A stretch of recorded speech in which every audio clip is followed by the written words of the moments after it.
If you like the story, you can support the author on Patreon. Link is in the description. Chapter 176, Diplomatic Representative, and a Messenger. After leaving Solinger and Niyu in the hands of Shizu, Yu Long went to another area of Misty Tiger Peak. And the first thing that greeted him in this shady part of the mountain was Yun Kanghai's fist. Bam! Watching the incoming fist, Yu Long tilted his head casually and kicked the old fossil revered as the Demon King in the stomach. Ack! Yun Kanghai groaned in pain as he crashed into a row of trees, breaking them one after another. Yu Long held his strength a lot, yet he clearly didn't seem to hold back enough. Buahaha, I won the bet. A heartful laugh echoed in the area. Yu Long recognized this voice and turned around, seeing his grandfather on the tree branch. Old demon, you must give me 3 jugs of good wine now. Su Sanchen laughed heartily and clapped his hands rapidly like a child winning candy or something. Before Yu Long comes to check them out, Yun Kanghai and Su Sanchen argue about random things, leading them to bet on whether Yun Kanghai could land a sneak attack on Yu Long or not. Upon learning this, Yu Long could only stare at them dumbly. Yu Long. Hua Minghai, who explained this scenario to Yu Long, lowered his head and said, "My lord. I tried to stop them, but my cultivation base and overall strength are lower than theirs." Yu Long sighed, "It's not your fault.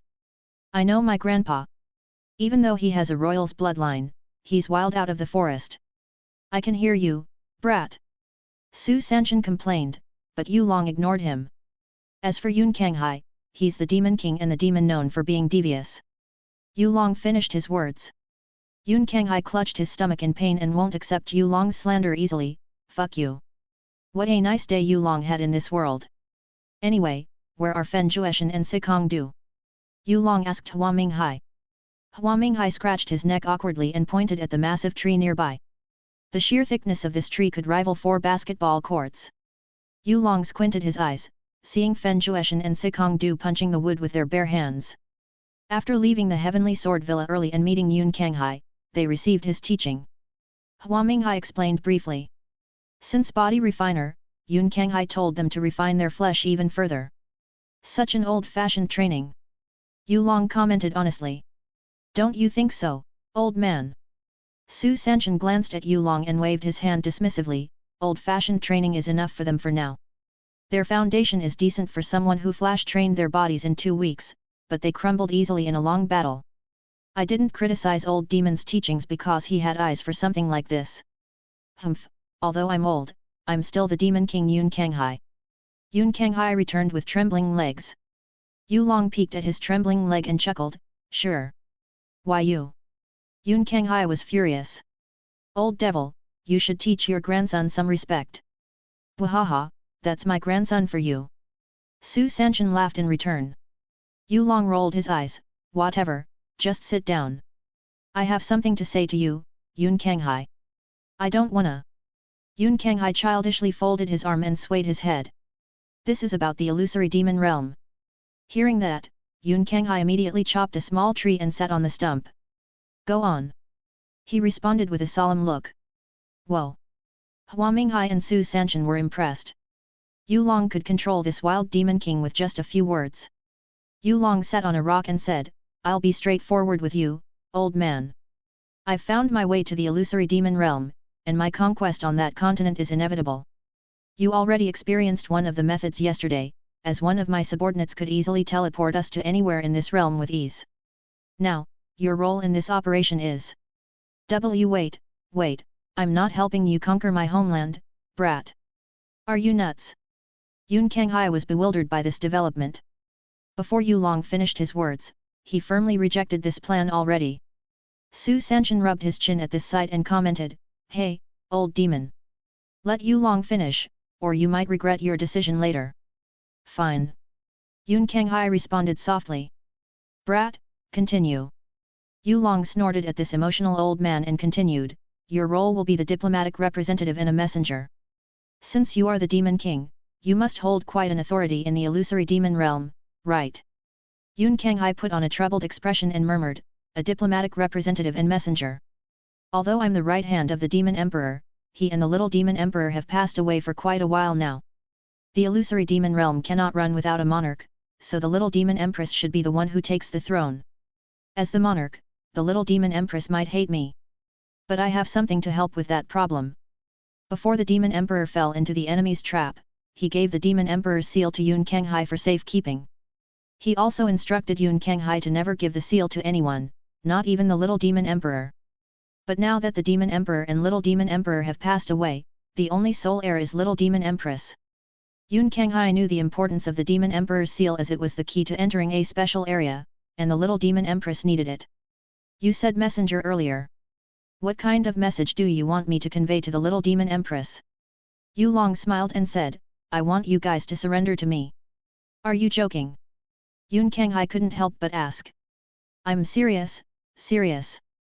Since the illusory demon realm is his homeland, Yun Kanghai thought about the pros and cons of Yu Long's proposal. Yet he cursed in frustration a few seconds later. Fuck. No matter how much Yun Kanghai thought about it, he couldn't find a reasonable way for the illusory demon realm to protect itself from Yu Long's force.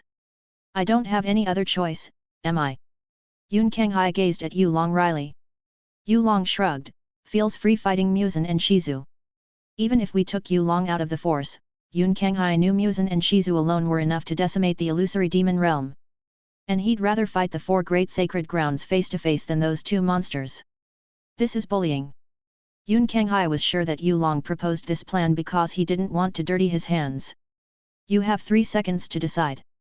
Yu Long whistled carefreely. Kyug, you're more demon than me. Thank you for the compliment. It's not a compliment. Yun Kanghai panted, having his chest up and down in mixed emotions.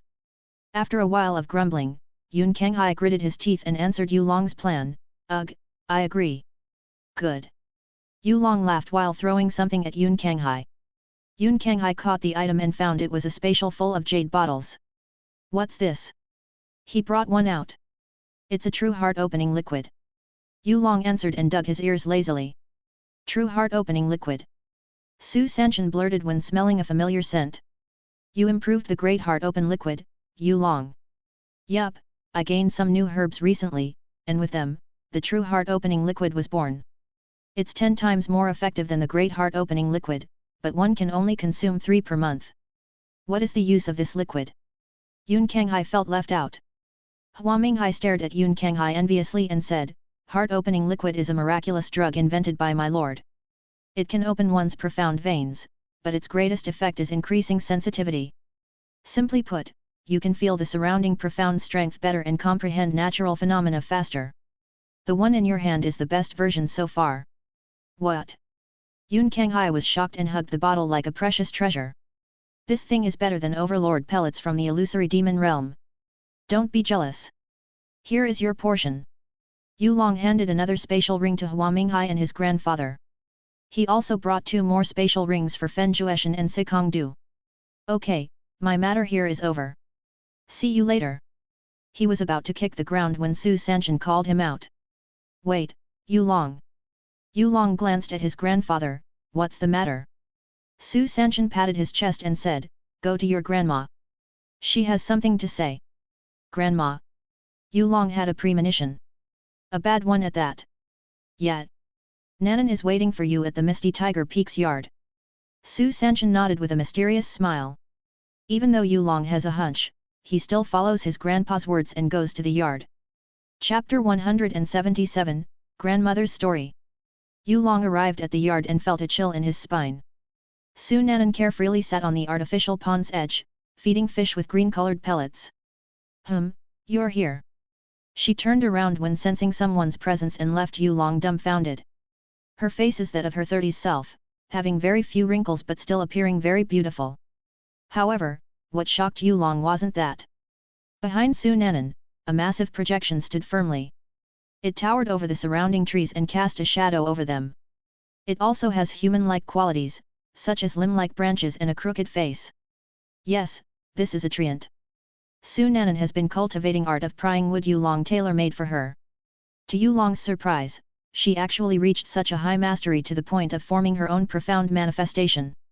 Sometimes, Yu Long forgot his family members are naturally gifted. I guess Grandpa's words of noble's duty are indeed true. He really considered Grandma's bloodline when performing his duty. Yu Long thought to himself. 9th Princess. Although her position might be the lowest, her talent is probably one of the best in the Grand Azura Kingdom's royal family. In the original story, Grand Azura Kingdom's royal family got wiped by the Phoenix sect, yet my grandma is here and still kicking on. There must be something going on here. Su Nanan smiled and patted the ground. What are you standing there for? Sit here. Grandma has a story to tell. Before Yu Long could reply, a thick root dragged him to the spot beside Su Nanan and bound him there. Grandma, why did you do this? Yu Long asked with a frown. Su Nanan giggled and returned, just some precaution, dear. Precaution from what? Yu Long wanted to ask, but he knew it was basically useless to argue with his unreasonable grandma. Su Nanan is the definition of a kind and fair but very stubborn grandmother. She wouldn't take a no easily. With the increase of her cultivation base, Su Nanan stood in the top 5 spots of the most fearsome experts in the Lost Heaven sect. Don't be so stiff and look so solemn. Su Nanan kept feeding the fish with pellets. Grandma wanted to tell you my life story. This will be a long one. Do you want snacks? Even though Yu Long could run away with no problem, he sighed and still gave in. Do you have those caramelized sugar-coated citrus slices? Of course. Su Nanan set boxes of caramelized sugar-coated citrus slices for her dear grandson. She also freed one of Yu Long's arms so he could grab and eat them. Watching Yu Long enjoy the caramelized sugar-coated citrus slices, Su Nanan smiled and said, "Okay, Grandma will start the story." Years ago, before the Divine Phoenix sect showed itself, the Grand Azura Kingdom was one of the Great Seven Nations. They are prominent ones, having many experts and bountiful resources. They reigned over the land for a few hundred years until the sign of the Divine Phoenix sect appeared. At first, the Grand Azura Kingdom's royal family ignored it because the Divine Phoenix sect grew very slowly. Yes, at a snail-like pace. Then, a member of the branch family passed the Divine Phoenix trial and obtained the Phoenix's bloodline. It was the first burst of strength the Divine Phoenix sect had, allowing them to recruit more members. Of course, just one member won't change much. Nevertheless, the person who passed and obtained Phoenix's bloodline married and passed his bloodline to his children. It was like a rock thrown on calm water, causing a continuous ripple. In just 50 years, the branch family soared to the sky like a divine phoenix ascending to heaven. Their family members became prominent figures in the Grand Azura Kingdom, and the royal family didn't like it. The atmosphere in the Grand Azura Kingdom smelt like gunpowder since then. It can explode at any time. The Grand Azura Kingdom's royal family tried to wipe the Divine Phoenix sect down but failed many times. Instead of backing down, the Divine Phoenix sect became mightier than ever. Another 50 years later, the branch family launched a coup and took over the capital. Of course, the royal family didn't take this lying down and fought to bitter ends. It was not until 5 centuries passed that the second emperor of the Grand Azura Kingdom made a deal with the ancient profound beast and passed down Treant's bloodline to his children. The former emperor of the Grand Azura Kingdom had 60 sons and 9 daughters. Overall, he sired 69 children. Yes, Feng Nanan was the youngest royalty at the time. Because of the civil war, the royal family had limited resources, and only some of the second emperor's children could show their talents. And Feng Nanan was one of the unfortunate ones. At 12, she was an outcast due to her low cultivation base and was sent to the enemy's territory as a spy. After some bizarre events, she somehow made friends with some members of the branch family. To think she would become closer to the distant family member than her own biological family. Although Feng Nanan shared the same bloodline as the branch family, it was only a sliver from the lineage of 500 years ago, making it more ironic. Unknowingly, these friends are also the ones who saved Feng Nanan's life in the future. Feng Nanan becomes a double agent. She knew Grand Azura Kingdom's struggle against the overpowering Divine Phoenix sect would end some days. Did she betray the Grand Azura Kingdom's royal family? Yes. Did she regret it? No. At the age of 20, Feng Nanan was about to send a message back to the royal family and told them to hold back for a few weeks, but she fell into a random cliff and entered a comatose state for an unknown period. Miraculously, a youth named Ye Sanchen fell into the same cliff years later and awakened Feng Nanan from her deep slumber. From his description, Feng Nanan's whole body was seemingly sealed in green crystal made of transparent wood. As they stayed on a cliff, they became closer and fell in love with each other. Upon returning to the surface, they even married without the Grand Azura Kingdom knowing. To Feng Nanan's surprise, she has been sleeping for 300 years. The royal family is no more. Even though the remaining members of the royal family have formed a rebellion force, which was surprisingly led by her elder brothers, Feng Nanan knows they have no chance of winning. Her elder brothers thought Feng Nanan had died, but she actually returned stronger. They even urged her to join the rebellion force to regain the Grand Azura Kingdom. Such a dreamy plan left Feng Nanan with no choice but to agree. When they attacked the Divine Phoenix Sex branch, some members launched an overwhelming counterattack and wiped out the rebellion force. Surprisingly, they spared Feng Nanan alone because they recognized her not aging appearance. Those members are Feng Nanan's old friends from 100 years ago. They have become prominent elders of the Divine Phoenix sect.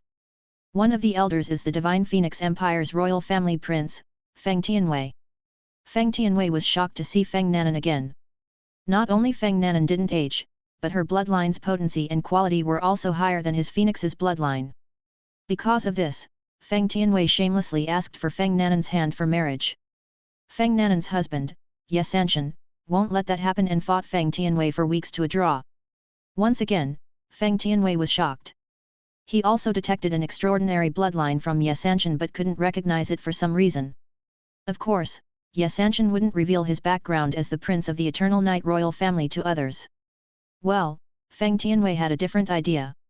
He thought the union of Feng Nanan and Ye Sanshan's bloodlines would create a monster in the future. With that in mind, Feng Tianwei laughed and made an agreement with Feng Nanan. If Feng Nanan and Ye Sanshan made a great descendant in the future, that descendant of theirs shall get engaged with a talented member of Feng Tianwei's family. After that, Feng Nanan and Ye Sanshan left and hid on the border of the Divine Phoenix Empire. Feng Nanan exchanged letters with Feng Tianwei now and then, giving life updates to an old friend. Only recently, Feng Nanan started mentioning her grandson, Yu Long, to the other side. She received a shocking response a while ago, leading to a possible engagement of Yu Long and Feng Tianwei's granddaughter. Feng Nanan knew that Feng Tianwei issued this matter because Yu Long was the Lost Heaven sect's young leader. She couldn't wait to see her old friend's shocked expression after knowing Yu Long was more than that. Yu Long stared at Su Nanan dumbly. First of all, you lived an interesting life, Grandma. He breathed deeply. Second, can I reject this engagement? Su Nanan blinked wickedly and responded with a giggle, hee, no. Damn it, you owe a life debt, and I'm the one paying it. Yu Long was speechless.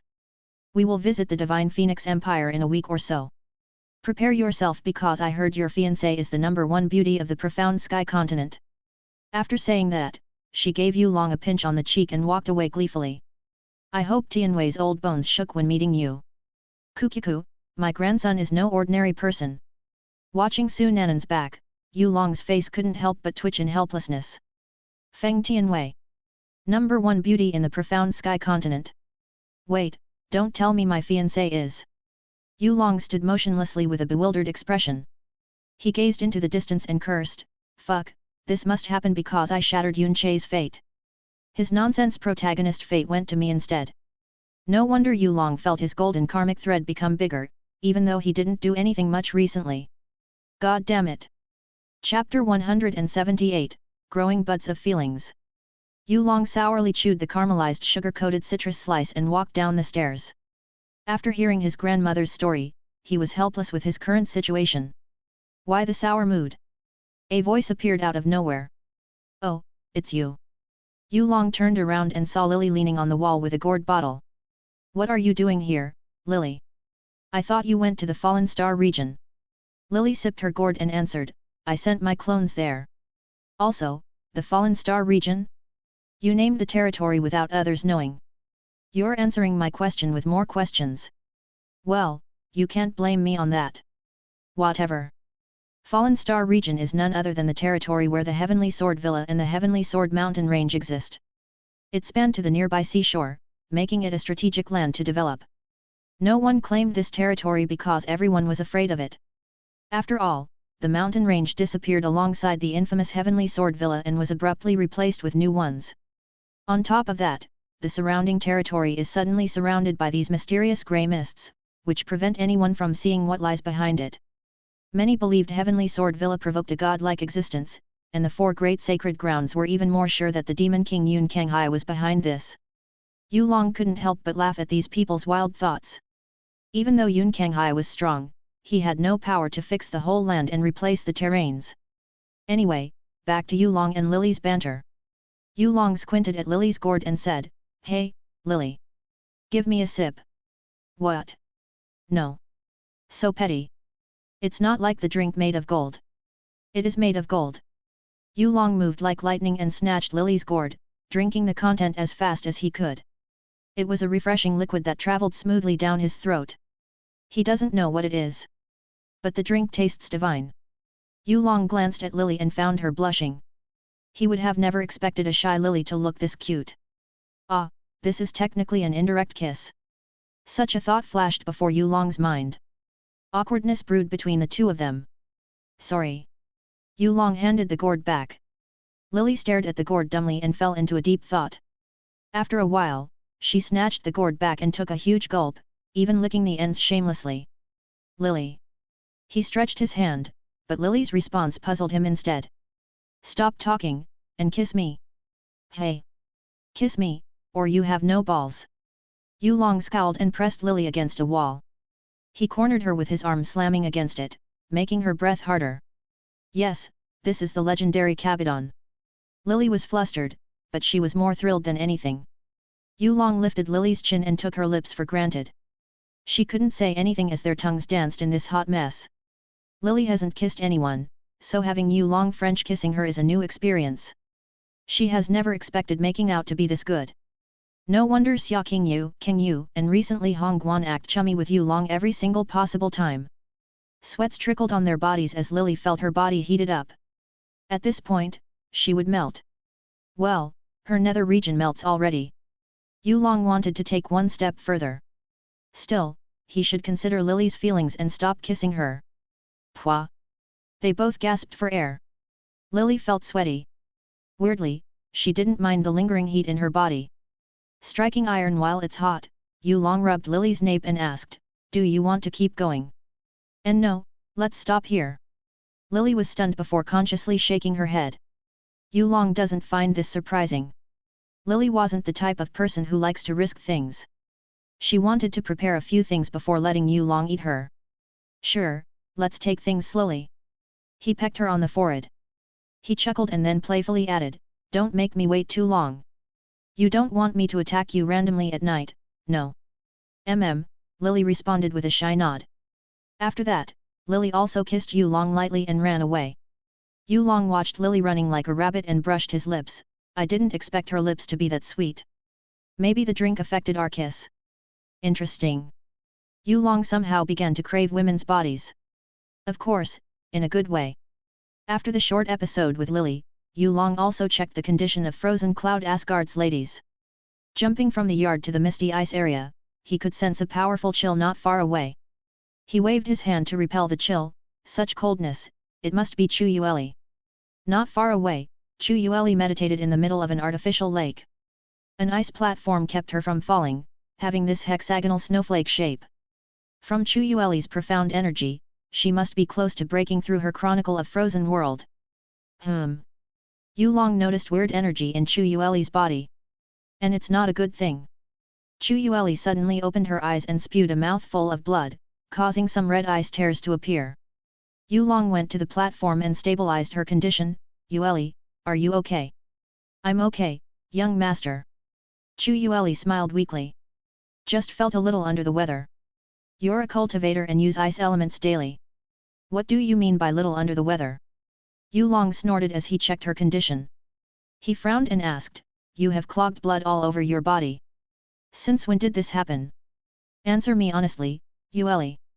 After leaving the Azure Cloud continent, I felt sick, and my physical condition worsened. I don't want to distract you and ruin everyone's vacation, so I keep it for myself. Yulong closed his eyes and quickly searched for a method to cure Chu Yueli with miracle of life.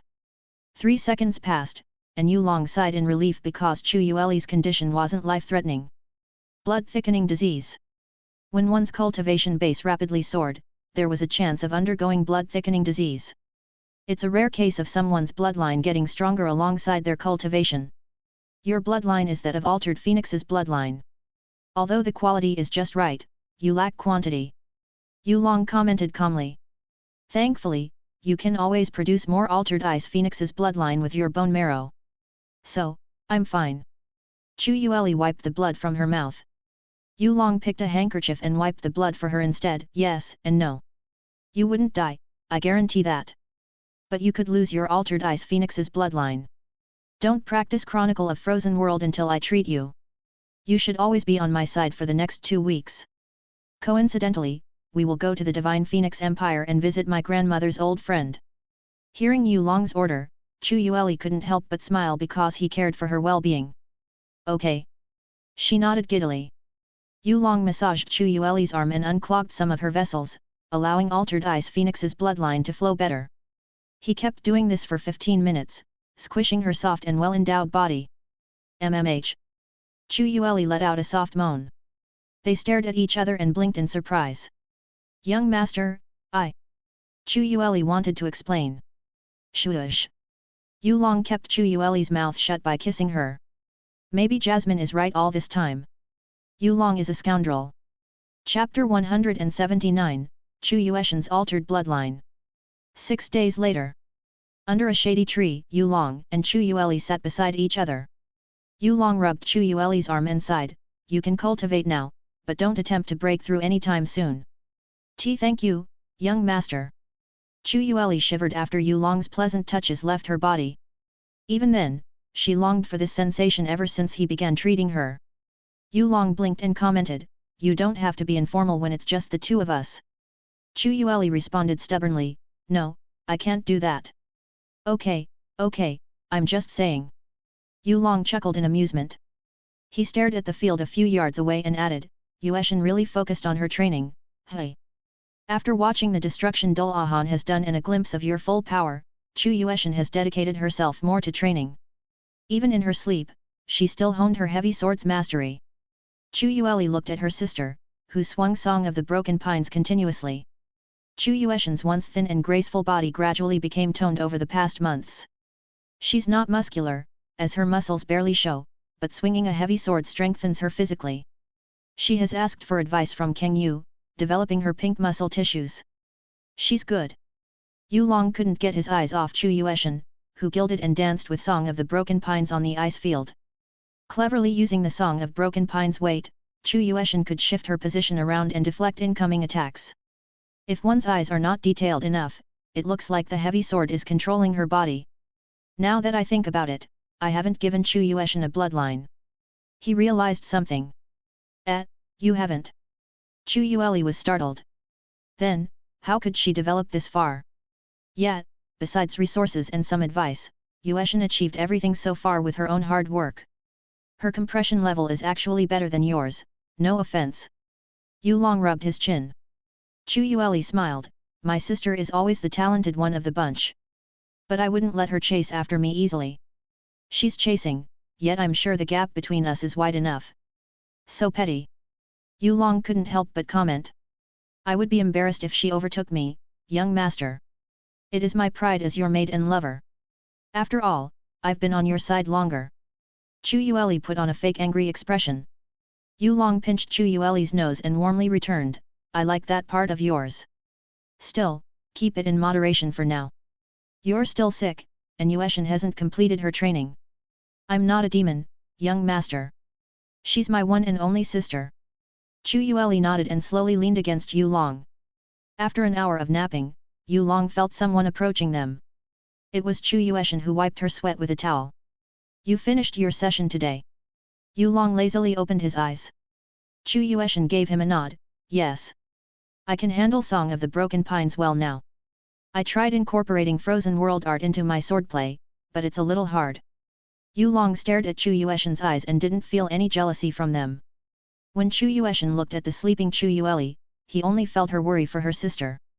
Their relationship is more pleasing after I took over the frozen cloud Asgard. Well, it's not like they hated each other. Yu Long thought to himself. Chu Yueshan and Chu Yueli are more distant than anything. And it's normal because they are cultivators. Before meeting Yu Long, they would be better off cultivating to improve their realms than talking to each other about their mundane, cold lives. With that in mind, Yu Long didn't feel so annoyed anymore for destroying Yun Che's fate and becoming the axis of this universe. Good job. It took Yu Long a little late to say this, but Chu Yueshan still appreciated it. Chu Yueshan felt her hard work was worth it. "Yueshan, Do you want an altered bloodline like Yueli? Finally, Yu Long asked her. Chu Yueshan was actually caught off guard for a second. She has seen Yu Long's ability to modify things, which includes bloodlines. It would be a lie if Chu Yueshan said she wasn't envious. She has witnessed how powerful a bloodline can be. Yes, Hong Guan fought with Dul Ahan evenly for several moments despite losing in cultivation and power. Also, bloodline helps someone learn profound aspects. And profound aspects is the very foundation of profound incarnations. If I can shape my profound incarnations like Xia Qingyu and Kang Yu did in the Blue Wind Ranking Tournament's final, my strength will soar even more. Chu Yueshan gazed at Yu Long resolutely. Young master, please grant me an altered bloodline. Okay. Let's move from this place first. We don't want to wake up Yueli from her sleep.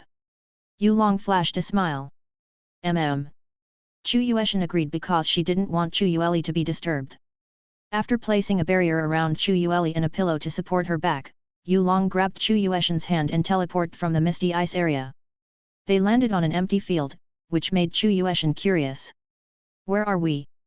She only saw empty rocky ground and clouds so far.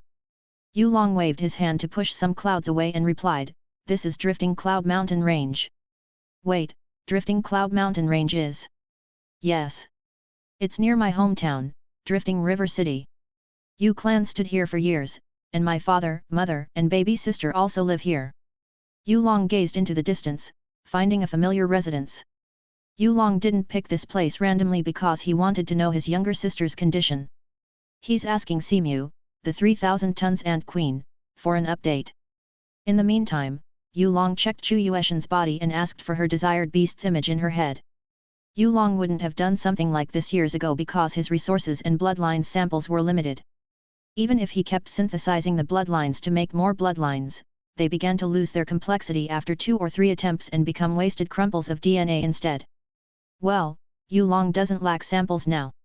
He has millions, if not billions, of genetic codes, recorded at the back of his head.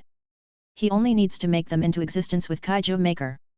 Whether the bloodline could reach its full potential depends on the person who received the bloodline's transplantation. To Yu Long's surprise, Chu Yueshan opened her mouth and gave an interesting answer. A winged wolf. Yu Long repeated her words. Yes, that is the image of a beast in my mind. Chu Yueshan smiled. Don't tell me Ye Zhi's bloodline image affected you. Chu Yueshan blushed and nodded, I won't deny it. However, I still want to retain my ability to wield ice elements. Very well. It is also a challenge for me. After saying so, Yu Long began to focus and sorted several bloodlines. He chose some winged beast like owl, raptor, and even phoenix and the strongest wolf's bloodline he had. 30 minutes later, Chu Yueshan noticed beads of sweat appearing on Yu Long's forehead. She thoughtfully brought out her handkerchief and wiped it off. Yu Long opened his eyes, I get it. Sit down, Yueshan. I will transplant the bloodline into your body. Noted. Chu Yueshan took a deep breath and stayed composed. Remember, the bloodline's name is Freezing Void Lupogryph. Yu Long traced his finger against Chu Yueshan's spine, causing her to shiver in unexplainable joy. Freezing Void Lupogryph. Chu Yueshan muttered. She blinked a few times and saw a massive snow-furred wolf with strong limbs covered with small storms and feathery wings on its back. It has white-blue eyes, majestic sharp yet fluffy ears, and a shadier snout. The beast also stared at Chu Yueshan and let out a howl.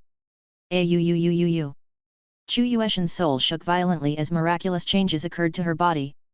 Looking at the snowy cocoon forming around Chu Yueshan's body, Yu Long acknowledged his efforts and mumbled, at this rate, she should finish her transformation in an hour. He sat on a random rock and added, I can't wait to see how far Freezing Void Lupogryph evolves with you, Yueshan. Chapter 180, Chu Yueshan's New Side, Revisiting the Divine Phoenix Empire. Yu Long played with a random stick and waved it to create cool energy swirls. It's not a technique or ability, as he casually manipulated the surrounding profound strength with his will. Of course, Yu Long's eyes are still on the snowy white cocoon that enveloped Chu Yueshan. It's been 1.5 hours since Chu Yueshan received Freezing Void Lupogryph's bloodline. Crack! A small crack appeared on the snowy white cocoon. But then Yu Long noticed a built-up energy within the cocoon about to explode. He created an aura barrier around him and saw extreme chill swept over the Drifting Cloud Mountain range. Yup, the whole mountain range. Boom! The surrounding area froze, snow started pouring like no tomorrow, and the temperature dropped rapidly. Yulong huffed because there was no causality. After all, Hongguan had placed several formation arrays in this area years ago. That's quite a firepower. Or should I say ice power? Okay, stop with the joke. Yulong moved his gaze to the ground where the cocoon used to be. Chu Yueshan is standing in the foggy cold air, and Yulong can't see much besides her silhouette. Also, there are a pair of new limbs on her back. Feather wings. As the mist cleared, Chu Yueshan's appearance became clearer. The first thing Yulong noticed was Chu Yueshan's bare chest, standing proudly. They should be F-cup or more. The same goes for her ass. She's also noticeably taller now. Around 7 to 10 centimeters taller. Her skin is smooth. Her face is flawless, having this cold yet refreshing charm. Ultimately, what caught Yulong's interest more than these features were the beastly characteristics of her. Chu Yueshan's long black hair turned wild and soft. On top of her head are two sharp yet fluffy wolf's ears with similar hair color. Her fingers turned into claws, gleaming with silver blue light. Lupogryph's tattoo, a streak of neon blue light to that of the winged wolf, is plastered over her back. It connected to the feathered wings below her shoulder blades and reached the end of her tailbone, which now had 3 swaying tails. Chu Yueshan's nose sharply twitched as she smelled the world like that of a divine wolf, and her eyes finally opened. She showed Yulong her now white-blue eyes that have the wild slit of a wild beast. Ayuuuuuu. Chu Yueshan let out a melodious howl, causing the surrounding snow and ice to tremble. She gazed at Yulong and moved like a bolt of lightning. It was so fast, much faster than Chu Yueshan used to be. Yulong stayed on the spot and watched Chu Yueshan come into existence before him. She sniffed Yulong with her nose, starting from his neck, armpits and lower groins. Finally, she licked Yulong's cheek and stared at him affectionately. Wait a minute, you don't just mark me as a mate, right? Yulong could tell Chu Yueshan couldn't suppress Lupogryph's animalistic instinct. However, it wouldn't take long for Chu Yueshan's usual self to return. Just as Yulong thought, Chu Yueshan's eyes lost its wolf-like slit and regained their clarity. She also looked confused before her memory kicked in. Ah! She blushed hard, trying to cover her breast and nether region with her wings. However, her transformation also gets undone, making the wings disappear slowly. She panicked even more. Yulong laughed with a funny expression, you don't have to cover them, you know? It's not like I've not seen them earlier. You licked me earlier as well. Chu Yueshan became even redder because she had done such a shameless thing. I'm sorry, young master. She hurriedly wanted to run away. But Yulong suddenly grabbed her slender arm. Oh, her strength increased by a couple of tons already. He thought amidst this scenario. Yulong threw the thoughts to the back of his mind and said, you don't have to be embarrassed, Yueshan. I'm the one who made freezing void Lupogryph's bloodline. So, I will take responsibility. He added with a smile. Chu Yueshan's heart shook when hearing to Yulong's gentle words. She sheepishly looked back and saw his smile. She bit her lips and whispered, I don't know what to do. I'm afraid, young master. Yulong hugged Chu Yueshan and made her gasp in surprise. There, you don't have to be afraid with me around. We will go through this together. Together. Chu Yueshan breathed in, smelling Yulong's addictive scent. Yes, together. After Chu Yueshan calmed enough, Yulong checked her condition and discovered not only her physical prowess increased, but she also showed a sign of some profound aspects. The most noticeable is the profound aspect of snow and ice. Then, profound aspect of space, and profound aspect of Lupogryph. Young master, I'm ready. Chu Yueshan wore her clothes again, feeling slightly restless because her body had grown and the clothes had become too tight in some areas. Yulong smiled, wait a minute. He received the report from Simu, the 3,000 tons ant queen, and stood up. Okay, let's go. Is it okay to leave this place like this? Chu Yueshan asked in the middle of spatial transmission. After all, she has turned the drifting cloud mountain range into a snowy region. Don't worry. I've sent a message to my father. He could use this land for tourism and other facilities. Yulong responded confidently. I see.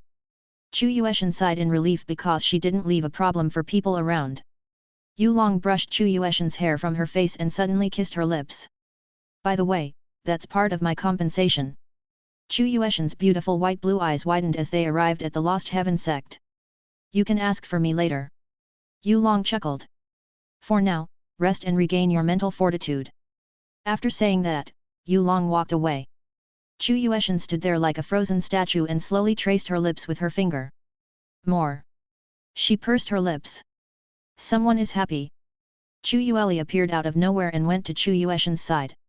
Did the young master give you a powerful altered bloodline? More. Chu Yueshan responded dreamily. He said he would take responsibility. Chu Yueli was shocked. Thus, another misunderstanding comes into existence.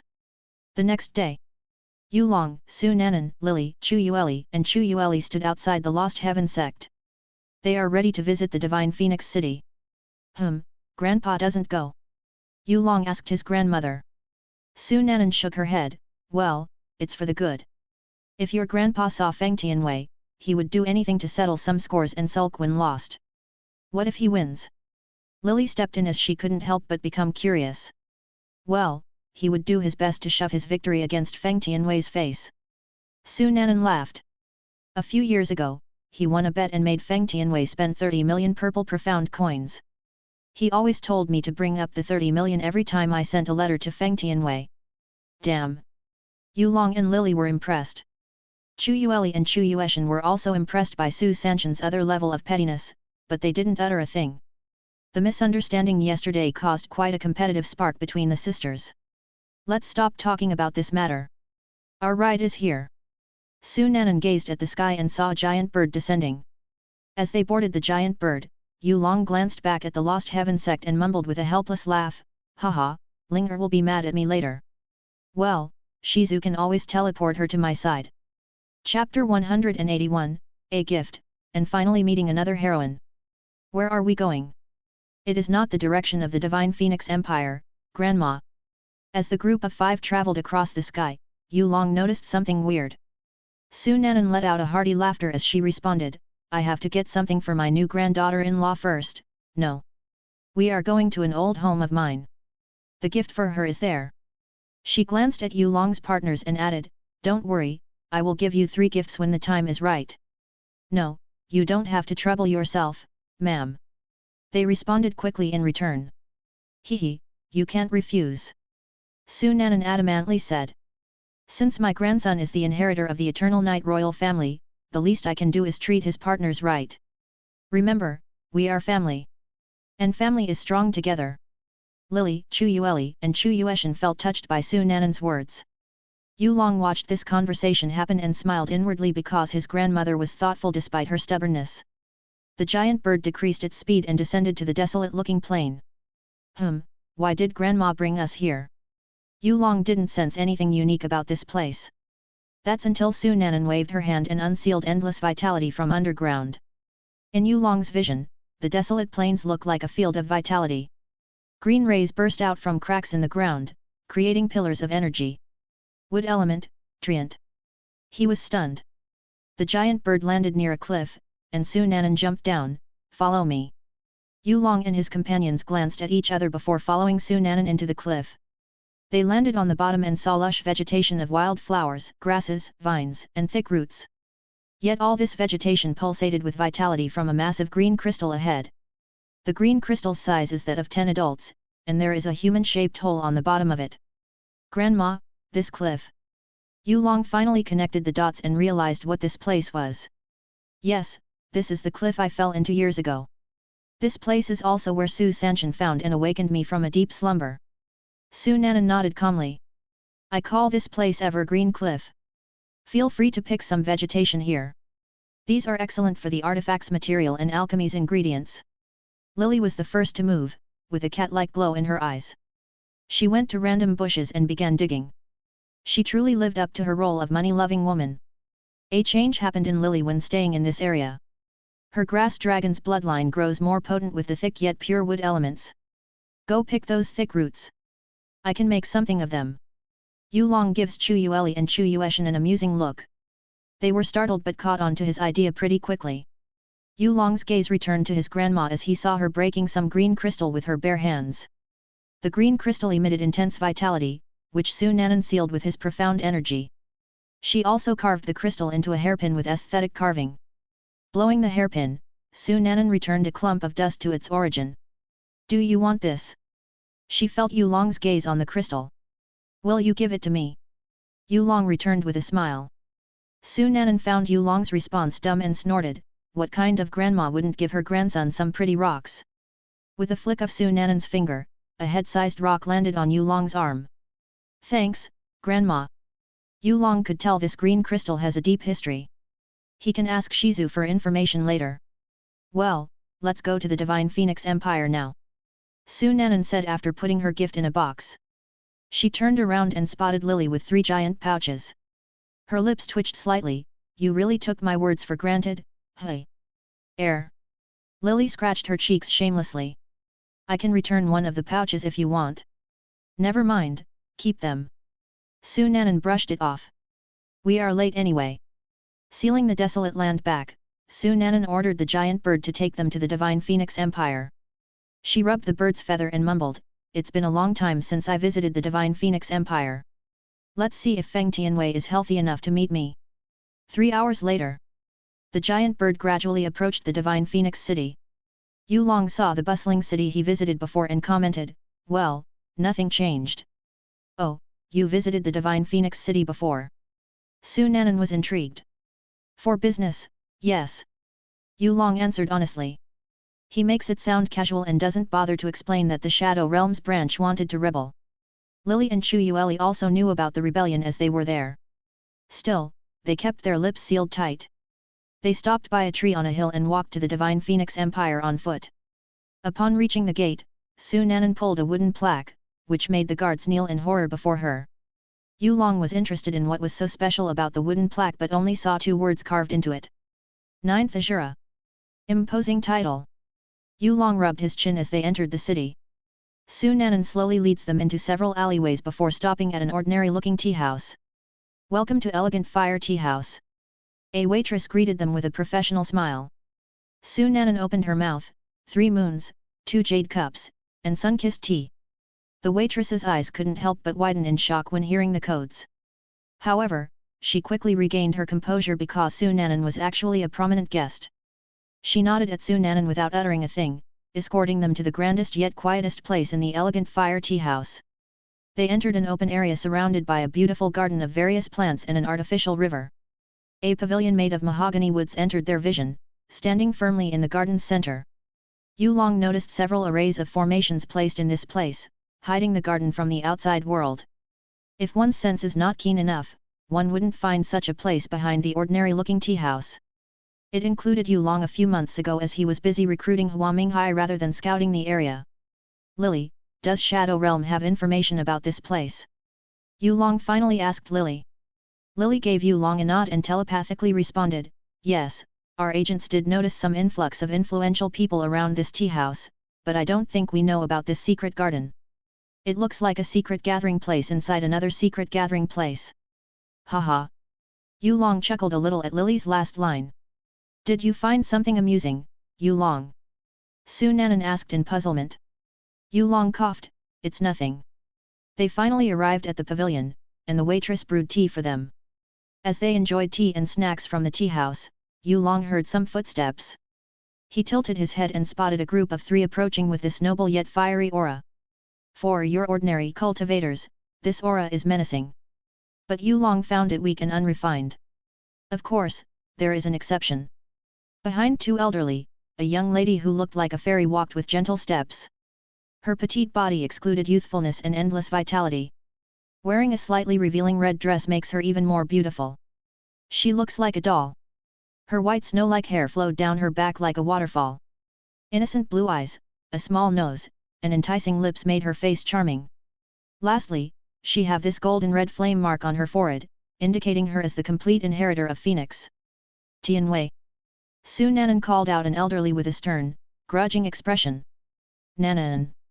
The elder finally smiled. Even then, the smile looks forced. Yulong didn't bother to look at Feng Tianwei or other elderly. His golden eyes always focused on the white-haired girl behind them. At the same time, the white-haired girl also stared at Yulong.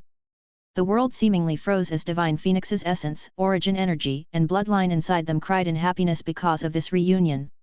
Yulong smiled, "May I know your name, young lady?" "Shue'er. Feng Shue'er." The young lady responded with her sweet voice. "Lovely name. What's your name, big brother?" she asked in return. "Yulong." "Ah, you're. Nice to meet you, big brother Yulong." Feng Shue'er recognized the name and giggled in joy. Many people called her the #1 beauty in the profound sky continent due to her appearance.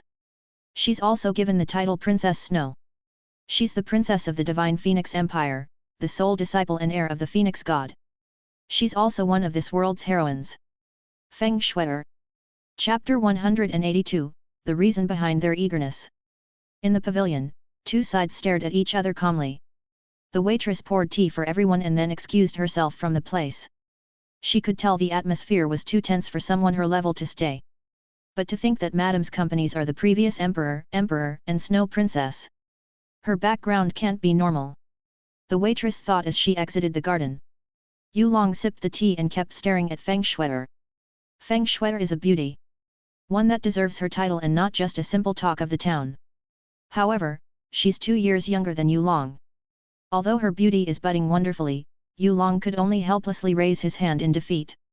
Well, there shouldn't be a problem for them to get engaged first. That's the point of this meeting anyway. At the same time, Feng Shue'er also observed Yulong from top to bottom and couldn't help but marvel at his extraordinariness. He placed a layer of mist so that not many could sense it.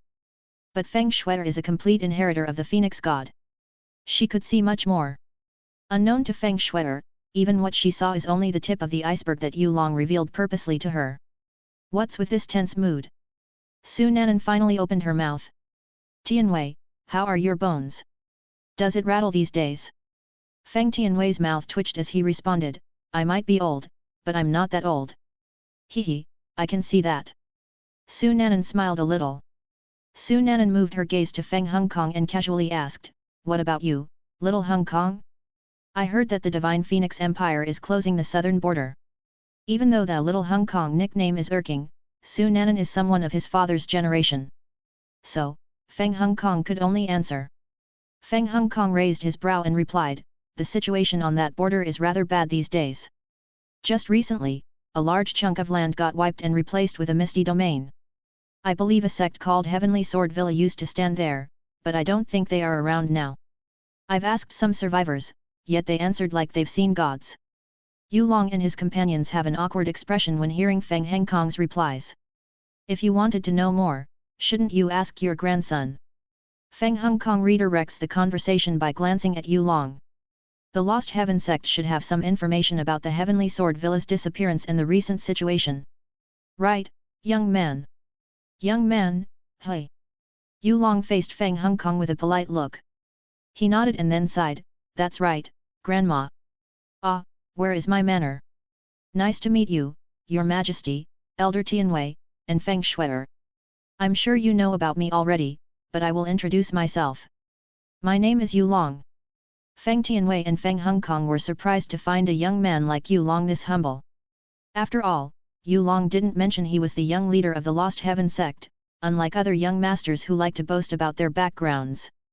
They have a fair share of experience with young generations, and Yulong isn't like others. Just this one point alone makes them like Yulong more. "Nice to meet you as well. I've heard many good things about you." Feng Tianwei was the first one to respond. "Oh, like?" Yulong smiled calmly. Feng Hong Kong choked on his tea because his father stopped his indoor cultivation recently and barely knew about Yulong's feats. In the end, Feng Hong Kong has to relay some information to his father. Feng Tianwei maintained an easygoing expression and answered, "Like how you reached the Earth Profound Realm at 12. Such talent, I've only seen something like this in Shue'er. You really become old, Tianwei." Su Nanan sneered internally. "I see." Yulong gave them an amusing look. Feng Hong Kong coughed and said, "Yulong, why don't you talk with Shue'er somewhere in the garden? We, adults, have to talk with your grandmother." Yulong nodded and extended his hand to Feng Shue'er, "Let's go." Under Feng Tianwei and Feng Hong Kong's shocked gazes, Feng Shue'er smiled and took Yulong's hand happily. After that, Yulong and Feng Shue'er went to another part of the garden, Chu Yueshan and Chu Yueli stayed on Su Nanan's side to ensure nothing horrible happened. Meanwhile, Lily is following Yu Long from behind silently. Feng Tianwei and Feng Hongkong glanced at each other again. They are sure this is the first time Yu Long and Feng Shui'er get to know each other, so why does their little treasure act so happily around that boy? What happened? I thought this was Shui'er's first time meeting him. Feng Tianwei questioned his son. I don't know, father. Shui'er never gets close to any boys, not even her brothers. For her to act like this means Yu Long possesses special qualities. Feng Hongkong responded quickly. Su Nanan noticed their mental conversation and could guess what they had in mind. Okay, let's get the young closer, and the adults talk. Once I mentioned my grandson is the Lost Heaven Sect's young leader, you brought up the engagement agreement so quickly. Did something bad happen to your empire? Feng Hongkong laughed. I don't know what you're talking about, auntie. Come on, you're a few hundred too young to keep me in the dark. Su Nanan rolled her eyes. Tianwei, just tell me your motive. Feng Tianwei frowned and glanced at Chu's sisters, are they trustworthy? Su Nanan chuckled, they are Yu Long's and quite tight-lipped. Don't worry about getting your dark history revealed. Tisk, you're always like this. Feng Tianwei's expression darkened. Ultimately, Feng Tianwei huffed and continued, the Divine Phoenix Empire lost its protector a while ago. As much as we tried to hide it, many should have noticed that Phoenix God's presence has gone. Shui'er has become the Phoenix God's complete inheritor, but she's too young. Her potential and strength have yet to mature. This engagement will cost the Lost Heaven sect something, but I think it's fair. Your grandson got my only beautiful granddaughter, the treasure of the Divine Phoenix Empire, as his wife, and we got the Lost Heaven sect's protection for at least 100 years. You went straight to the point, hey. Su Nanan was a little speechless. Well, she expected this from someone like Feng Tianwei. He's an arrogant man. But he knows what to do for his Divine Phoenix Empire's best interest.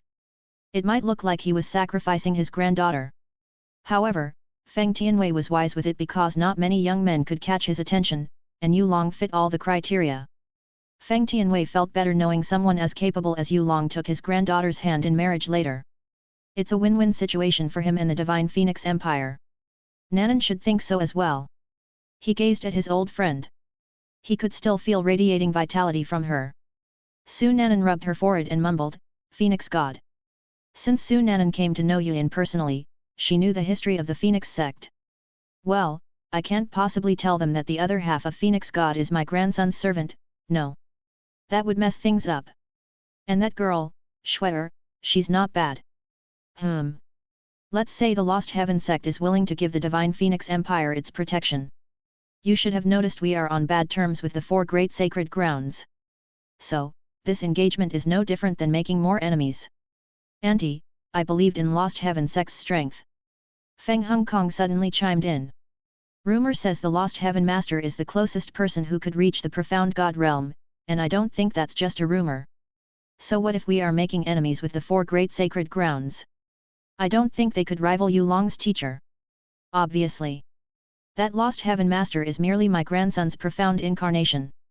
Su Nanan doesn't know whether she should laugh or cry in this situation. People really fell for Yu Long's tricks. No, even Yu Long himself might not expect his trick to be this effective. Even Chu Yueshan and Chu Yueli found this situation funny. Yu Long and Feng Shui'er strolled in the garden. Flower petals descended upon them, stuck at her hair. Yu Long picked the petal and asked, what do you think of this meeting, Feng Shui'er? You can call me Shui'er, big brother Yu Long. I don't mind. Feng Shui'er giggled. As for your answer. Hehe, Shui'er is happy to meet you. After all, you're Phoenix God's inheritor, just like me. She excitedly added. Far, far away, Yuan comically sneezed. Hatshu. The emerald spiritual phoenix rubbed her nose and whispered, my master's sense is tingling. Did master or someone close to him mention me somehow? Chapter 183, Phoenix God's Last Cry. Yu Long stared at Feng Shui'er blankly and then chuckled, Phoenix God, hey? It seems you have a misunderstanding about my origin. Feng Shui'er blinked her eyes in confusion. She looks adorable, though.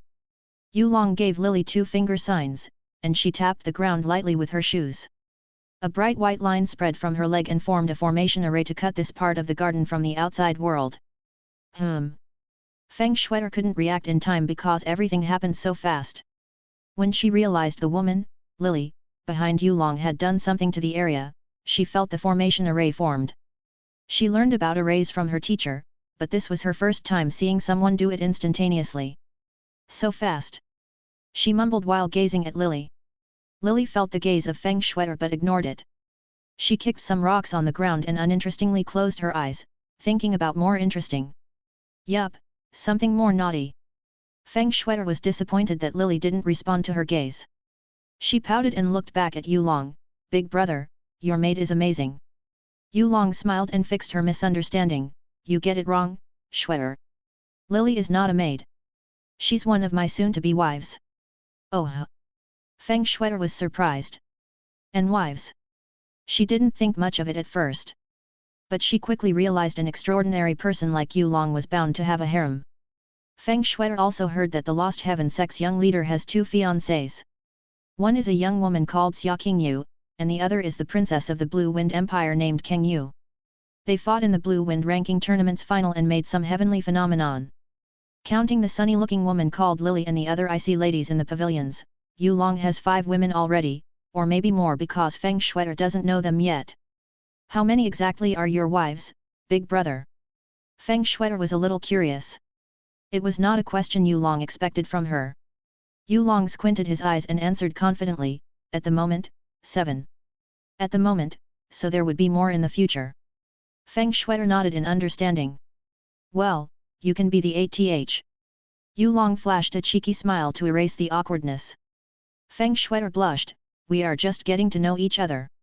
Even though I don't mind, my father won't give big brother Yulong his blessing so easily. But don't get your spirit low, big brother. I think having an engagement first is perfect. She pumped her fist, looking very adorable. Yulong was joking. He didn't expect Feng Shuier to take it seriously. But thinking how Feng Shuier grew, her current personality developed because of her loneliness and deep filialness. Lily overheard this conversation and chuckled, hee, you reaped what you sow. Oi! Yulong glared at Lily, and she responded by sticking her tongue out. Feng Shuier found this situation amusing and enjoyed it quite a lot. She lived in seclusion, so she didn't have friends or know much about the outside world. She stared at Yulong's handsome face and blushed again. Oh yeah, big brother said I misunderstood your origin. What does that mean? Yulong made a rocking chair and told Feng Shuier to sit first. Feng Shuier obediently sat and asked, wow, is this created with profound art? No. Yulong answered honestly. Well, that's for later. Shuier, when you're looking at me, what did you see? All I see is the Phoenix God's origin energy, bloodline, and others. I also have them. So you must be a complete inheritor just like me. Yulong raised his index finger and playfully shook it, that's where you're wrong. I'm not a complete inheritor of Phoenix God. After all, she hasn't died yet. No way. My teacher said the other Phoenix God was dying, and she felt immense regret for being the cause of it. She said her other half won't survive for too long. Feng Shuier's jaws dropped. Yulong pitied Feng Shuier and added, your teacher's connection with the other Phoenix God was cut off, right? Both of them don't know the situation of others. So your teacher could only assume her other half is dying. The truth is, the other half is living healthily. The other Phoenix God has gone through rebirth and served me for years. Feng Shuier swallowed her saliva in disbelief, is that the truth, big brother? You are not joking with me, right? Yulong pointed at himself and returned, do you think this face looks like a liar to you? It's true, the other Phoenix God lived in the Phoenix clan that lived in the Blue Wind Empire's 10,000 Beasts mountain range. She hid there for years alongside the cursed member of the Phoenix clan that lived on a completely different fate than your divine Phoenix Empire. Feng Shuier couldn't think. It was too much for her teen's brain. Yulong waited for Feng Shuier to regain her bearing before telling her more about Yuan. After 5 minutes, Feng Shuier breathed in and out, see can I meet her? This is one of my life goals after my teacher passed away. Sure. It's not like the Phoenix was busy. Yulong positively replied. Thank you, thank you. Feng Shuier jumped and hugged Yulong, giving him a feeling of her growing bosom. They are definitely big for someone her age. Feng Shuai cried in happiness. The truth is, Yuan also wants to meet you. Yu Long patted Feng Shuai helplessly. For a long time, the spiritual Emerald Phoenix has been trying to meet Feng Shuai, but she was afraid. Yu Long sighed and contacted Yuan through Kaiju Maker. He relayed some words, and the spiritual Emerald Phoenix agreed instantly. Wait for me, Master. I will be there in 2 seconds. Yuan's excited voice echoed in his mind. Yu Long saw a spatial rift appearing and slowly turned Feng Shuai around. Looks, she's here. Feng Shuai rubbed her teary eyes and looked at the emerald-haired woman before her. She gives off a familiar feeling to her. Teacher. She feels just like a teacher. She teared up again. Yuan stood motionlessly and stared at Feng Shuai in awe. Such a pure-hearted soul. No wonder my other half chose her as her complete inheritor. If my master didn't create a new vessel for me, I might not be able to see you, child. Yuan excitedly ran and gave Feng Shuai a tight squeeze. Wah! Feng Shuai cried, longing for this embrace. Although the Phoenix god of the Divine Phoenix Empire didn't possess physical appearance, her warmth always comforted the little princess when she was lonely. Yuan smiled warmly and sensed the origin soul essence inside Feng Shuai greeted her delightfully. We both made mistakes. And I'm more than happy knowing you've recovered your values. She whispered to the wisp of Phoenix god's soul. I forgive you. This child, I will take her under my care on your behalf. Fi Yu. At the Phoenix trial inside the Divine Phoenix Empire's palace, a cry of the Phoenix echoed loudly. The cry reverberated to every corner of the profound sky continent, shaking everyone. For a moment, everyone could see a beautiful firebird hovering over the Divine Phoenix city before flying to the sky, heaven. Rest in peace. Yuan gazed into the distance. Yu Long saw the Phoenix god's soul wisp and shook his head. Her soul is too damaged, so even I can't help her. But I admitted she was stronger than Yuan before becoming Kaiju. She left a wisp of her injured soul in the Divine Phoenix Empire for one last protection. That shows just how much she cared about Feng Shuai. This. Yu Long frowned because a fiery feather descended from the sky and broke the array formation the tea house and Lily placed. It landed on Yu Long's hand, presenting him with the missing parts of World Ode of the Phoenix and some extra information. Although Yu Long doesn't need this, it doesn't stop him from finding it amusing. He covered his face and laughed, haha, what an interesting lady. Fine, I will also take care of Shuai from now on. Chapter 184, Finally Engaged. Yu Long, what happened? After witnessing the Phoenix god's farewell, Su Nanan, Feng Tianwei, and Feng Hongkong walked out of the pavilion. They saw Yu Long standing with a carefree expression as a green-haired woman consoled Feng Shuai in a tight embrace. Feng Tianwei and Feng Hongkong frowned, who are you? Get away from Shuai. Yuan glanced at them and placed her index finger on her lips. Shush, you're going to wake the child. Also, for my other half's inheritors, you guys are blind as fuck. Language. Yu Long sighed, knowing very well that Yuan's flowery words developed due to her Kaiju's rebirth. Yuan winked at Yu Long and responded, the child is sleeping, so it's all right. After hearing Yuan's words, Feng Tianwei and Feng Hongkong sensed an immense quantity of Phoenix God's blood from Yuan. No, her sheer presence alone makes them want to kneel.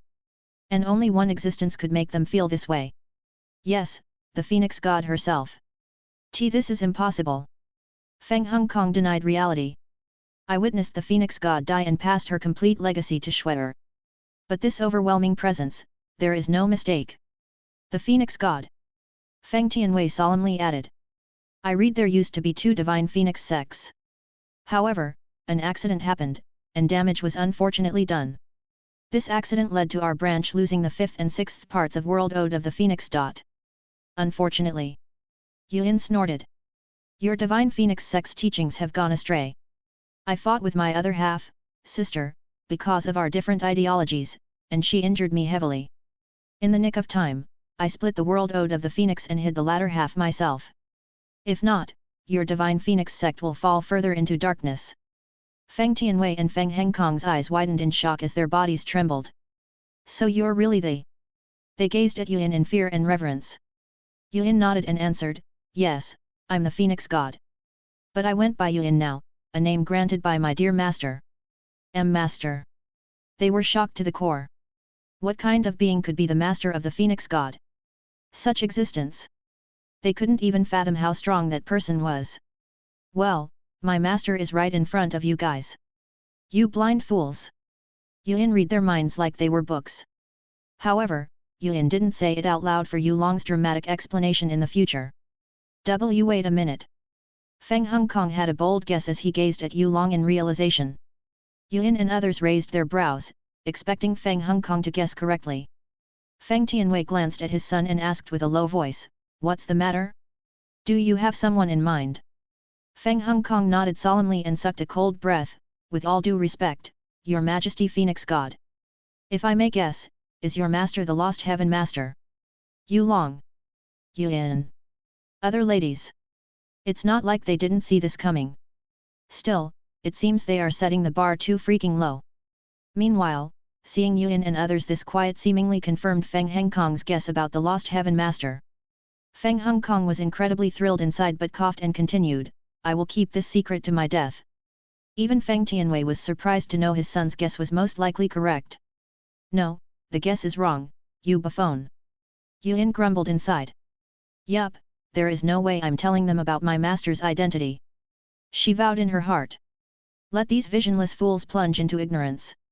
Feng Tianwei excitedly rubbed his hand and glanced at Su Nanan, "Old friend, what do you think? Our Shuer is known for the #1 beauty in the profound sky continent. She's a perfect match for your grandson." "I don't know any more. You should ask Yulong." Su Nanan waved her hand as if deflecting the mess somewhere else. Feng Tianwei and Feng Hongkong gazed at Yulong, looking like those hungry salesmen. "Young Yulong, although Shuer is still young, it's actually perfect because you two can get to know each other better." Feng Hongkong tried to sound wise. Yes. You two will be such a perfect couple. I will be happy to know my granddaughter is engaged to the right man." Feng Tianwei stroked his beard, adding fuel to the conversation. "Well." Yulong's mouth couldn't help but twitch. "Shuer is cute, and her bubbly personality resonates with me. She's going to be a good wife. But you should know I have several relationships with other women, right?" "No problem." Feng Tianwei slapped Feng Hongkong's back excitedly. "My son here has 460+ wives, so we don't have a problem with polygamous relationships." Of course, Feng Hongkong had so many wives for good reason, because the Divine Phoenix Empire's royal family needed a suitable heir. Feng Shuer is truly a miracle for them, as she is the one and only princess of the empire. Not only that, she also possessed the highest talent compared to Feng Hongkong's other descendants. Feng Hongkong smiled at Yulong, "As my father said, we don't have a problem with you having a relationship with multiple women. As long as you treat Shuer like the wife she is in the future, we are happy enough. If possible, make exceptional descendants." Feng Hongkong whispered in his heart. The union of Yulong and Feng Shuer will lead to godly children with unheard potential, and Feng Hongkong couldn't wait to see his grandchildren. Yulong peeked at the sleeping Feng Shuer and sighed because she had such a peaceful face. "Very well." He bowed to Feng Hongkong and Feng Tianwei. "Please treat me well, father-in-law, grandfather-in-law." Good. Feng Tianwei laughed, walking to Yulong and patting his shoulder with overwhelming emotion. Despite his age, his current smile could easily blind a person. "You can call me Grandpa Tianwei from now on." Feng Hongkong also joyously laughed, "You can also call me father. We are not close enough for that, but we can start with wines." Yulong politely responded. Ha, waitress. Bring your finest wine." Feng Hongkong laughed and flicked his sleeve. He and Feng Tianwei then dragged Yulong back to the pavilion, making him drink through jugs of wine. Su Nanan also joined and turned the mood into a rare joyous occasion. The next day, news about Princess Snow's engagement with Yulong was suddenly spread all over the profound sky continent. Many were shocked by this sudden event and alliance. The reaction of 4 great sacred grounds was interesting, as they didn't have much to say about it. However, they sent spies like no tomorrow to the Divine Phoenix City. The same goes for other nations. They were shocked and immediately sent congratulatory gifts to the Divine Phoenix Empire's front door. However, this engagement is actually a sign of a new era. It's just that not many people realized it. Divine Phoenix Palace. On a balcony, shirtless Yulong rubbed his forehead due to the terrible hangover. Although he was immune to myriad forms of toxins, the amount of alcohol he drank yesterday was a little too much. As the saying goes, an excessive amount of things is always dangerous. Yu Long could remove the alcohol from his body, but it was no ordinary alcohol. Feng Tianwei and Feng Hongkong treated him to an extremely rare wine called Bloody Fire Mary. It would be a waste to nullify the poison because each shot nourished his blood. Big brother Yu Long, are you there?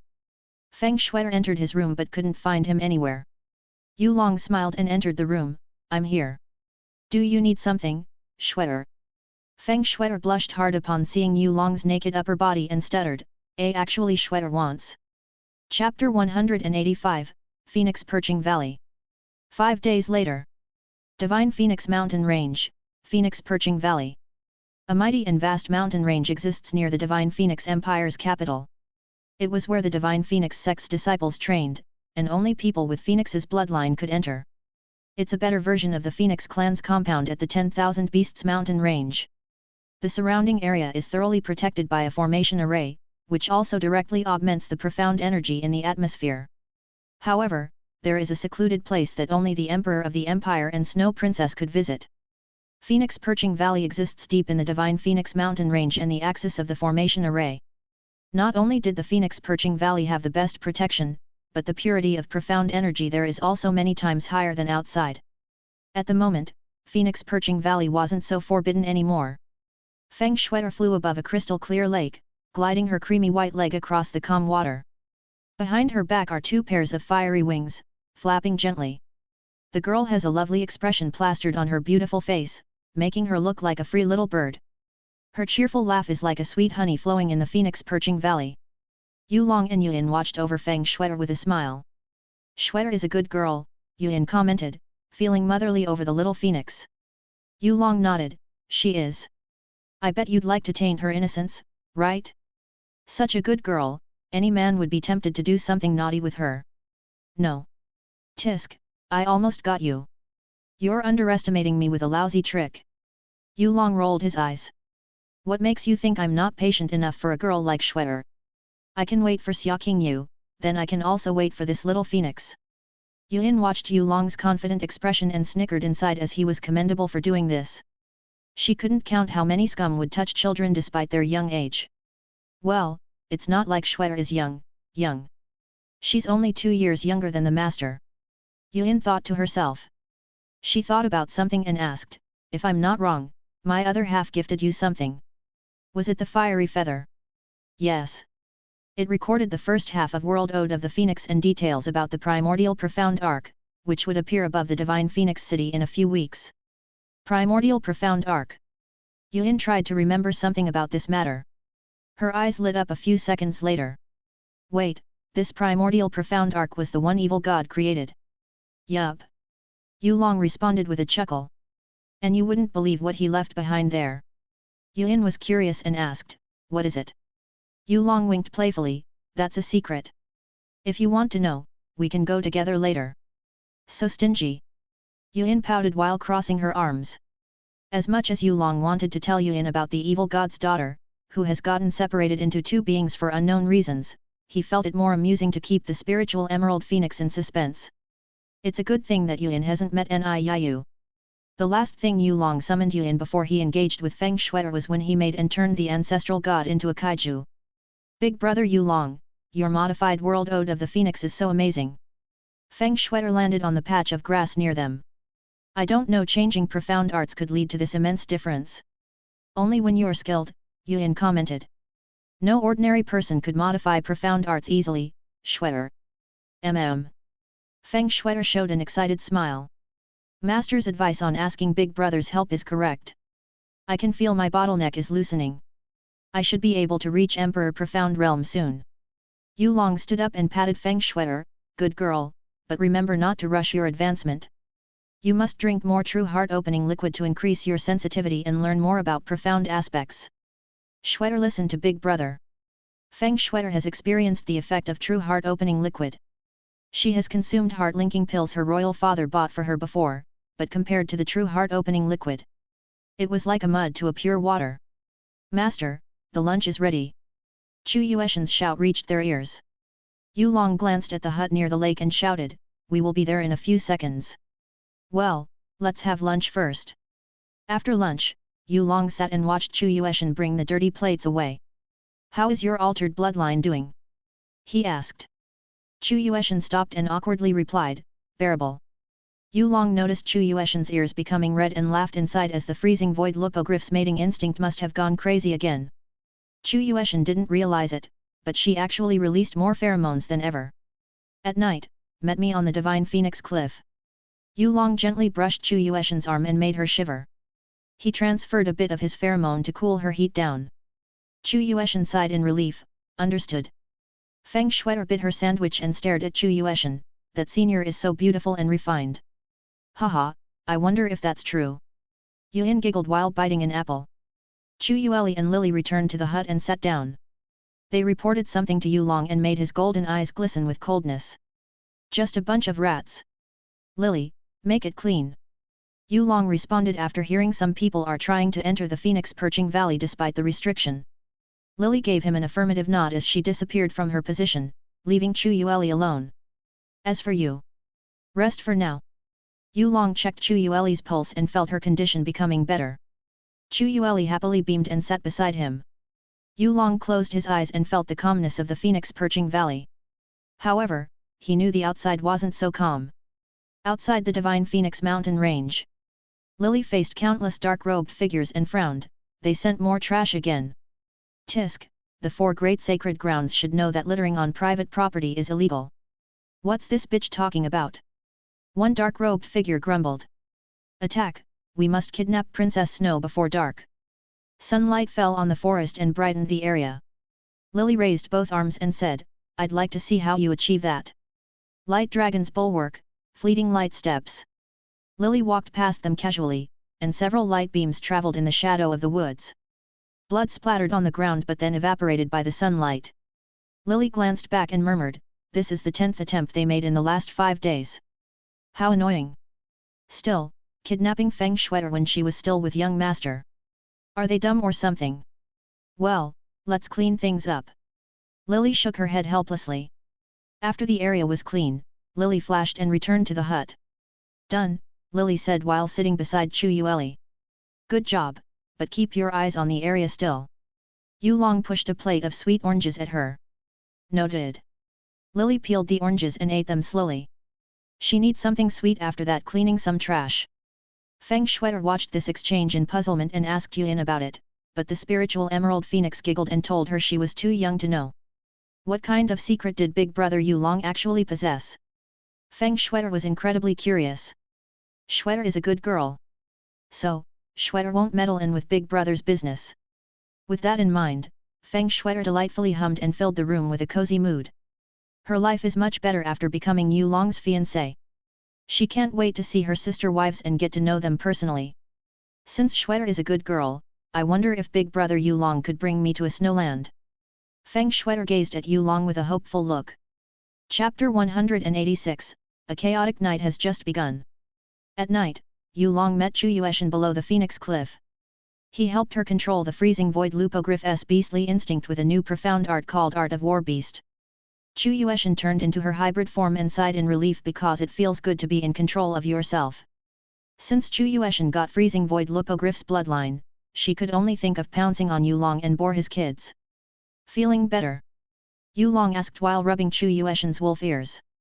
Chu Yueshan purred, To be honest, you're not the only one with this problem in the harem.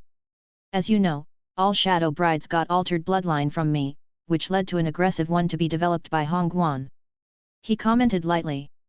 She also has a problem controlling Yin Dragon's bloodline and Gale Dragon's bloodline. It's called Demonic Saint Dragon's bloodline since both bloodlines fused into one when fighting Dul Ahan. Doesn't that make it harder to control? Chu Yueshan asked as she was confused. Yu Long smiled, that's why I made Art of War Beast for her. In case something like this happened. And sight to behold, it did happen again. Anyway. Do you want to use Song of the Broken Pines again? With your current physical strength, wielding it shouldn't be a problem. I want to try. Chu Yueshan eagerly pulled the heavy sword from her spatial ring. And then, Yu Long began instructing Chu Yueshan.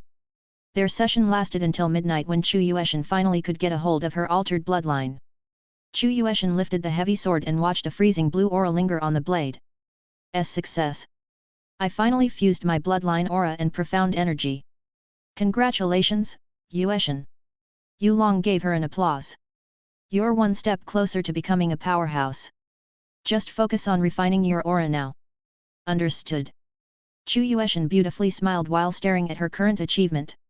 Sheathing the sword, she controlled her excitement and hugged Yulong voluntarily. Yulong was surprised by this sudden gesture. Well, this is a surprise. Chu Yueshan stuttered, Thank you for everything, young master. You have given me everything I wished for. I'll try my best not to sully your reputation. Yulong hugged Chu Yueshan back and whispered, Are you sure I've given you everything? I thought you wanted some puppies. That's. Chu Yueshan blushed hard. She wishes she could erase that memory, but she can't. Okay, I won't tease you anymore. Yulong chuckled in amusement. But I still took your wish back then seriously. After hearing this, Chu Yueshan buried her face on his chest even more. Stop, young master. I am so embarrassed right now. Chu Yueshan whimpered in his embrace. Hee. Yueshan, I adore this side of yours. They returned to the hut and felt multiple life signs around the perching Phoenix Valley. Chu Yueshan instinctively summoned the Song of the Broken Pines. Yulong frowned, these life signs. They are familiar. Boom. An explosion happened above them. Green flame burst out, but the formation array around the Divine Phoenix mountain range activated in return. An invisible dome filled with ancient characters appeared, shielding the perching Phoenix Valley from the attack. Yulong used Profound Sense, Dragon Phoenix's sight, and Insect Monarch's vision. The night world immediately became colorful as he could see several mutated profound beasts above the formation array. Boom! Crack! Another explosion occurred, and the invisible dome cracked under the pressure. Young master / big brother. A collective shout comes from the hut. Yulong glanced and found the ladies in their laced nightwear. He wanted to admire their bodies a bit longer but knew this wasn't the time for something like that. Yuan, protect Shwetter. Yulong shouted back. Lily, Yueli, guard the hut. They are coming. The formation array couldn't resist any longer, and the third explosion created a hole above the perching Phoenix Valley. A green flame descended, revealing a female figure. What are you doing here? Yulong solemnly gazed at the female figure. A green-haired woman in a skimpy purple robe entered everyone's vision, and even Chu Yueshan couldn't help but cover her mouth in shock. The woman hovering above the crystal blue lake is the Heavenly Sword Villa's mistress, Xian Yuan Yufeng. However, she seemed to have experienced a change. Xian Yuan Yufeng's appearance has changed into that of a devilish witch, charming and evil. On top of that, Yulong also noticed a green flame mark on her forehead. The mark is uncannily similar to Phoenix's mark that Phoenix's bloodline inheritor has. Xian Yuan Yufeng stared at Yulong silently and returned, Have we met before? Pandora, she actually chose Xian Yuan Yufeng as her pawn. Yulong was speechless when hearing her reply. Did she lose her memory in the process? From what Yulong sees, Xian Yuan Yufeng is still a human. But not a pure one. Pandora unquestionably used her genetic sovereign ability to modify Xian Yuan Yufeng's body. Xian Yuan Yufeng placed her hand on the hips and announced, For the next 5 minutes, an endless swarm of mutated profound beasts will invade this place. At the same time, the Divine Phoenix City will also experience a similar wave. However, will you be able to prevent that from happening? She added with a striking smile. Let the chaos begin. Ha, she also planted that annoying smile on Xian Yuan Yufeng. Yulong was annoyed. Tisk, Pandora is getting smarter. She knew she could get away with a human pawn. If Pandora sends another Kaiju like Dulahan, all Yulong needs to do is use his Kaiju Maker's authority. Art of War Beast, First Form, Biting Force. All of a sudden, Chu Yueshan swung the Song of Broken Pines. A white wolf appeared and opened its mouth, wanting to bite Xian Yuan Yufeng. Xian Yuan Yufeng flicked her sleeve, and a barrier made of green flame protected her. Boom! As the clouds from scattered profound energy dispersed, Xian Yuan Yufeng looked down at Chu Yueshan and frowned. Something about Chu Yueshan irked Xian Yuan Yufeng. You! I don't like you! I will kill you! Her voice becomes unbearably cold. Even after losing her memory, Xian Yuan Yufeng's hatred imprinted deeply in her soul and bone. Young master, leave her to me. Chu Yueshan raised the Song of Broken Pines. Go and save the Divine Phoenix City. Can you handle her? Yu Long could tell Xian Yuan Yufeng was not the pitiful woman he had once known. Her strength has reached an unprecedented high. Leave it to me. Chu Yueshan stubbornly replied. Her eyes never left Xian Yuan Yufeng. Okay, then. Yu Long smiled. I will be back in a moment. He teleported to the hut and met with the other 4 ladies. Xian Yuan Yufeng clasped her hands and sent a fiery green bird at Yu Long. She wanted to prevent him from leaving. Unfortunately, Chu Yueshan read Xian Yuan Yufeng's move and responded by sending another biting white wolf. 2 forces met and cancelled each other. It's you again. Xian Yuan Yufeng threw her head back. You're so annoying. Die. Underworld Phoenix's Lotus Flame. A massive green lotus descended upon Chu Yueshan. Art of War Beast, second form, revolving hide. Chu Yueshan swung the heavy sword in a circular motion, causing a storm of sharp energy to form rapidly. Boom! Yu Long grabbed Feng Shui and glanced back, seeing Chu Yueshan wield her heavy sword bravely. The mutated profound beasts have broken through the formation arrays and are swarming toward the hut. Young master, I also want to stay. Chu Yueli suddenly said. But your condition? Yu Long wanted to refuse, but Chu Yueli's expression made him think twice. Chu Yueli gazed at Chu Yueshan with a worried look. I can't leave my sister behind. Even though I doubt Xian Yuan Yufeng can defeat her, distractions like these mutated profound beasts will put her in danger. Fine. Yu Long sighed helplessly. Don't push yourself too much. I know. A smile formed on Chu Yueli's face as an extreme chill escaped her body. Yu Long and Yuan tore the spatial fabric, bringing Lily and Feng Shui toward the Divine Phoenix City. Chu Yueli breathed in, let's get started. As Yu Long and others flew to the Divine Phoenix City, Feng Shui trembled. Are they going to be fine, big brother? Feng Shui was worried for the Chu sisters. Yu Long kept his gaze forward and answered confidently, they will be fine. My women aren't weak. Focus your gaze forward, Shui. A troublesome enemy is waiting for us. He added calmly. Feng Shui clenched her fist and gazed ahead resolutely, Shui is ready to fight.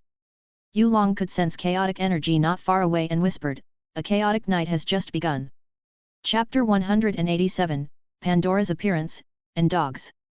Yu Long, Yuan, Lily, and Feng Shui accelerated to the Divine Phoenix City. They are a few hundred meters away from the location but could already see black clouds from the burning city. The feeling of scorched air and death assaulted them. Yu Long, Yuan, and Lily didn't react much to this because they are used to death. But they couldn't say the same for the sheltered Feng Shui. Feng Shui trembled at such a sight and covered her mouth. No, those people. Master. Yuan gazed at Yu Long. She wanted him to comfort Feng Shui. Yu Long sighed and patted Feng Shui on the back, transferring a bit of his light energy to her. Shui, hear me out. What do you think of killing? Is it bad? Of course, it's bad, right? But the world doesn't revolve around you, especially when you're weak. That's why you must cultivate your strength and become strong enough to change the world. Feng Shui bit her lips. She was confident, but seeing the incoming disaster made her realize something. Yu Long is right. Even her teacher has taught her something similar in the past. But Feng Shui is ultimately young. She wasn't born a killer. She's a princess of the prestigious Divine Phoenix Empire. Feng Shui clenched her hand and regained some confidence. Shui understands. Let's hurry up, big brother. Shui wouldn't let those innocent people die. Let's go. Yun Long gave her a nod. With that, they flew even faster. Feng Shui burst out with extreme as fiery phoenix wings appeared on her back. She was nervous inside, but Yu Long's words helped a lot. They arrived at the Divine Phoenix City and saw a massive horde of profound beasts breaching from the other side of the city. Cries, wails, and explosions reverberated. If they were normal profound beasts, they wouldn't pose a threat to Yu Long and others. However, Pandora has used her ability and genetically modified these profound beasts to be more aggressive and annoyingly hard to kill. Yu Long doesn't need to mention their strength because each profound beast is naturally kept at the peak of the sovereign profound realm. No matter how strong Pandora's ability is, she couldn't modify these profound beasts to divine realm that fast. Young master.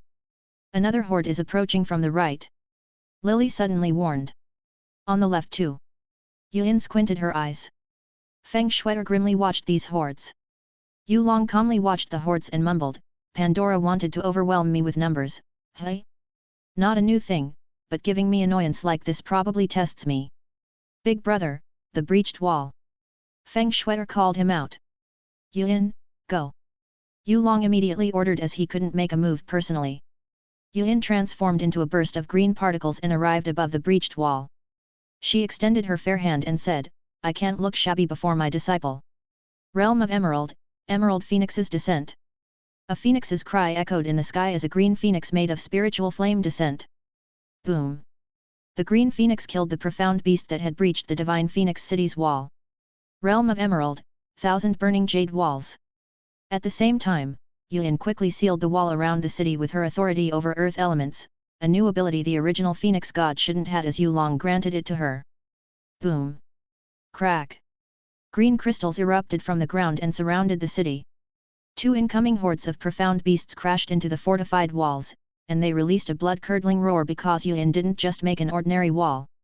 These walls possessed Earth Phoenix aspect that petrified and True Phoenix aspect that burned targets upon contact. Yuan might act silly around her dear master, but that doesn't mean she is weak. She's still one of the earliest Kaiju Yu Long made after reincarnating into this world. Yuan's power is no less than Zilong's. Lily, help them. Yu Long ordered Lily this time because she had healing prowess like him.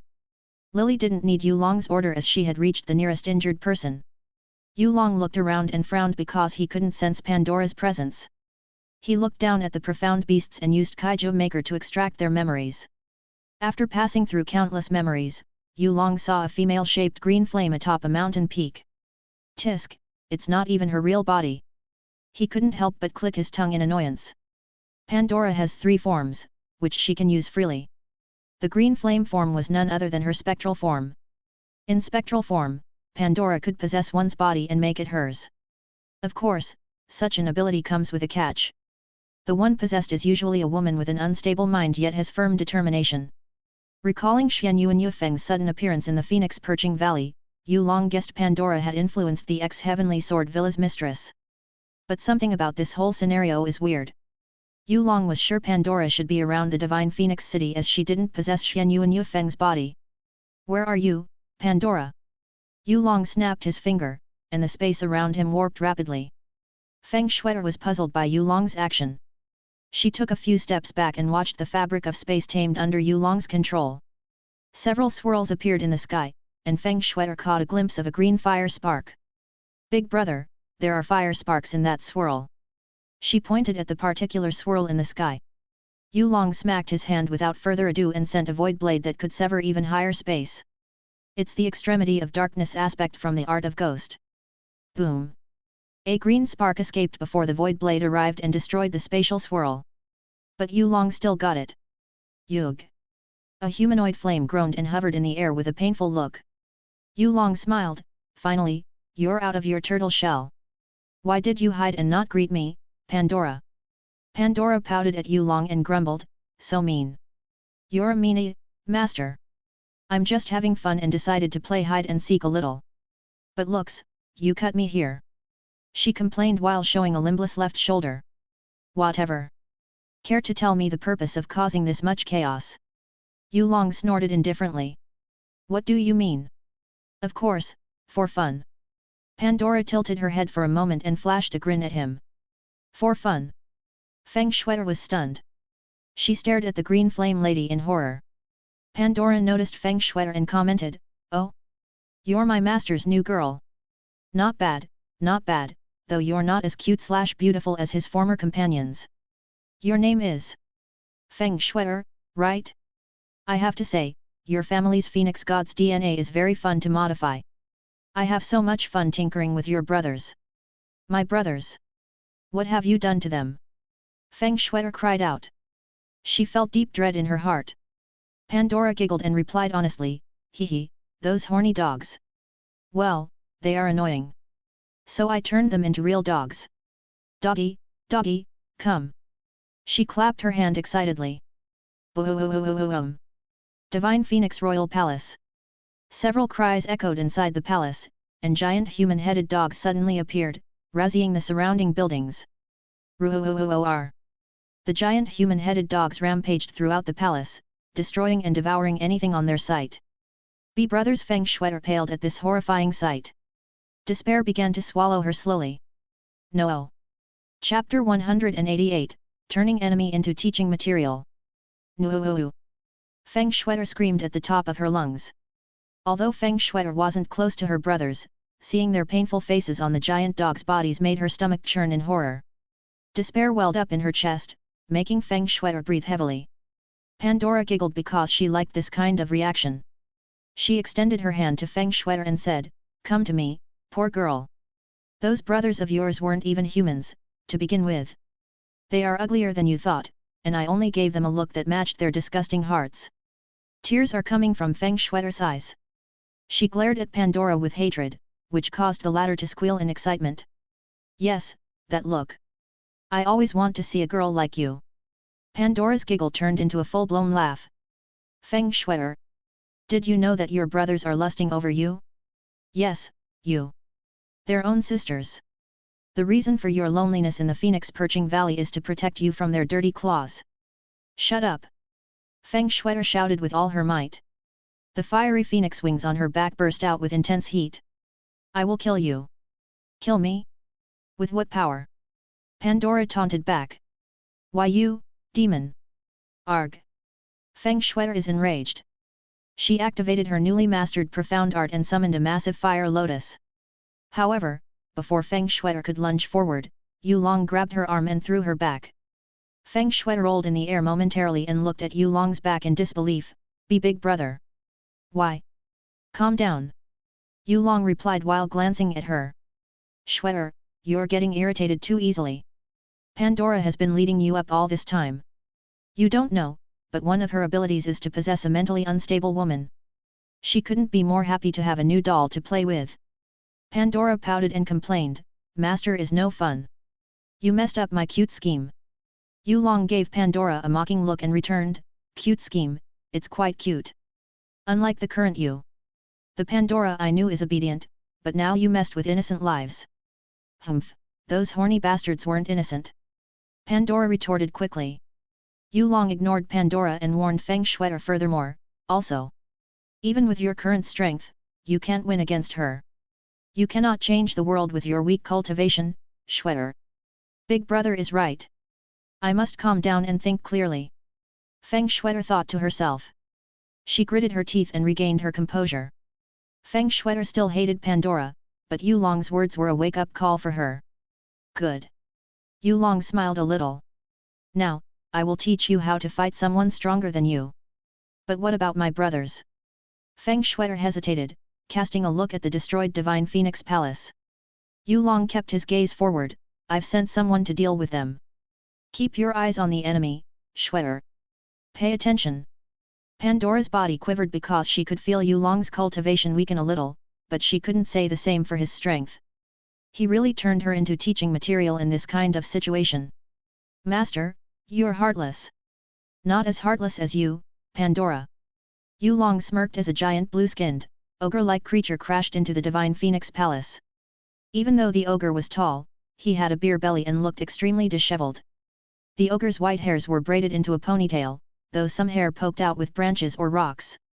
He wore a dirty black coat and ornamental brown pants, had this massive wine bottle on his waist, an iron club, and a great sword on his back. Yes, this creature is none other than Yulong's Kaiju. To be precise, Kaiju number 15, Dakibi Lord. Warrior of the East, Subin. Has arrived on the battlefield. Subin grinned widely, revealing his shining yellow teeth.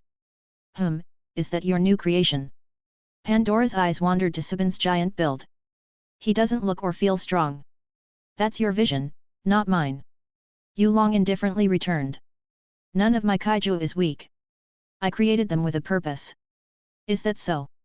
Pandora didn't care about Yulong's purpose and ordered her dogs to attack the Dakibi king. Subin faced several giant human-faced dogs and laughed, chugging his wine carefreely. He walked forward and said, "It's good to heat one's body with wine. Let's enjoy our battle." Spurts. Subin spewed his wine and turned it into an eastern dragon made of wine. Wine dragons dance. Boom. In the blink of an eye, the wine dragon rushed like a dancing move and smacked the giant human-faced dogs down. It wrapped around the enemy and tied them. Wine dragon's bead. Subin spewed another mouthful of wine and sealed the giant human-faced dogs in a yellow-colored bead. Pandora frowned. Sealing ability. I see. His power is indeed purposeful. But this is far from enough to stop my doggies. Boom. The yellow beads shattered as Pandora's dogs lunged toward Subin. Yulong kept calm. Subin is more than enough. Shwetter, stay beside me. Feng Shui readied herself and hovered beside Yulong. Pandora shook her remaining arm and pushed it against the air. Genetic Sovereign, Nightmare Call. Ski-ee-ee-ee. A wretched phoenix cry comes from Pandora's hand, manifesting into a dark phoenix. Attack, my little bird! She commanded confidently. First lesson, always observe your surroundings and use it to your own advantage. Yulong snapped his finger and summoned a small ball of flame. Phoenix fire is an excellent force, but you need more understanding of such mastery to overcome a stronger opponent. That's why we will add a little trick. Watch this. Feng Shui listened attentively and watched the fireball above Yulong's flame swirled. The flame swirled and turned into a rotating fire lance through a simple manipulation. Yet Feng Shui couldn't help but notice Yulong adding the surrounding air into the fireball to make it burn hotter and faster. Swoosh! Yulong's fire lance flew like a lightning bolt and clashed with Pandora's dark phoenix. Boom! The fire lance tore Pandora's dark phoenix and came after her. This is... Feng Shui expected Pandora to get injured, but the rogue kaiju raised her arm and blocked the fire lance. Feng Shui was disappointed. Still, she noticed something. Big Brother infused wind and lightning energy to his fire lance. Feng Shui gazed at Pandora. Is this the profound aspect he mentioned back then? How amazing to increase the attack power this far! Pandora groaned. What happened? How did you unleash so much strength with low cultivation? Of course, Pandora didn't notice a thing. She couldn't comprehend something like profound aspect because her mind was always filled with disorder. Even in Yulong's previous life, she couldn't grasp the profundity of her own ability. This world is vastly different from the Earth. It is, after all, a cultivation world. The concepts, laws, and forces maintained throughout primal chaos are literally set for someone to learn the law of nothingness. Yulong doubted Pandora could even learn the law of chaos, which is proven now. She's just plain old kaiju, maybe stronger and slightly more difficult to fight than before. From the look of it, Pandora hasn't evolved or adapted to this world. Meanwhile, the new kaiju, like Yuan, Zhailong, and Shizu, advanced rapidly under Yulong's insight into the realm. They possessed the quality of Yulong's old world and primal chaos's laws. Grr. Master's smile is annoying. Pandora didn't like that confident smile on Yulong's face and harumphed her while creating more monsters with her limited genetic sovereigns. She has summoned at least 100 mutated profound beasts, each possessing unique traits above mortal realm. Big Brother. Feng Shui felt immense danger crawling under her skin when seeing these monsters. Don't worry. Let's continue our second lesson. Yulong chuckled casually. I will show you the simplest trick to kill them all. Chapter 189, The Power of Nature and Aspects. The simplest trick to sweep a huge amount of enemy. Yulong held Feng Shui firmly and stepped forward amidst the chaotic advance of Pandora's pets. Princess Snow nervously stared at the incoming group of monsters. Pandora's pets are obviously above mortal realm. But since this wasn't her true form, these mutated beasts' strengths are around the divine origin realm. Shui, what's the force you can find anywhere? Yulong asked without blinking before his enemy. Feng Shui was dumbfounded and fumbled with her words. Profound energy. Wrong. Yulong responded with a chuckle. It's nature. Even though profound energy is the basis of every profound practitioner, it's just a way of feeding your profound veins. Have you forgotten that even profound arts always mimicked nature or creatures? For example, the World Ode of the Phoenix recorded the majestic appearance and power of the Phoenix God. I modified the World Ode of the Phoenix from the image of Phoenix God in my mind. It's a creative visualization of a concept that leads to a greater path. Yes, the profound way. Yulong finished his words. As Pandora's pets are less than a meter away from them, Yulong lifted his hand and summoned a wisp of phoenix flame. The phoenix flame moved like water rather than a fire, bobbing in the air freely. Yulong pressed the phoenix flame and whispered, Phoenix God's Tempest. Boom! Ka! Before everyone's eyes, the Phoenix God's manifestation appeared and released a majestic cry that shook the divine Phoenix City. No way! Feng Shuai couldn't believe her eyes. Phoenix God looked down on Pandora's pets and dived down, creating a fiery blitz. It swept over the area in extreme wind and fire.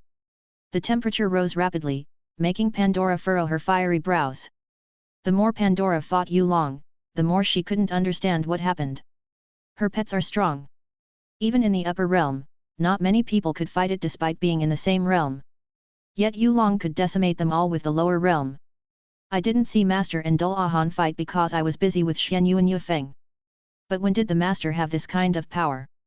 Pandora was puzzled. Yulong created another ball of flame and condensed it at the tip of his index finger. Again, Phoenix God's swaying feather. A fiery feather flew out and danced in the air, moving based on Yulong's mind. It swayed and penetrated through all Pandora's pets like a hot knife through butter. A bunch of cries escaped Pandora's pets' mouths as they fell from the sky and turned into piles of dust. Pandora! Amazing! Feng Shuai gasped. I can't see much of it, but I'm sure Big Brother did control fire like a high-pressured liquid. Previously, Big Brother also manipulated the surrounding wind with clever heat usage. The current changed constantly, causing fire tornado to manifest and control the enemy. To do this, one has to possess godly control over fire elements. It's called advanced fire bending. Yulong answered honestly. When you have mastered roughly 30% of the modified world Ode of the Phoenix, you can easily replicate my techniques. Fire is not just about firepower and fancy explosions. There is so much of it people from this world aren't aware of. Nu, my pets! Pandora cried. Seriously? Yulong rolled his eyes at this drama queen and glanced at Subin, watching him handle the situation very well. Yuan blocked the horde skillfully, and Lily healed everyone injured in the city. Pandora punched the air in anguish and shouted, "This is not over, this is not over." She repeated herself again and again. Frustration overwhelmed Pandora.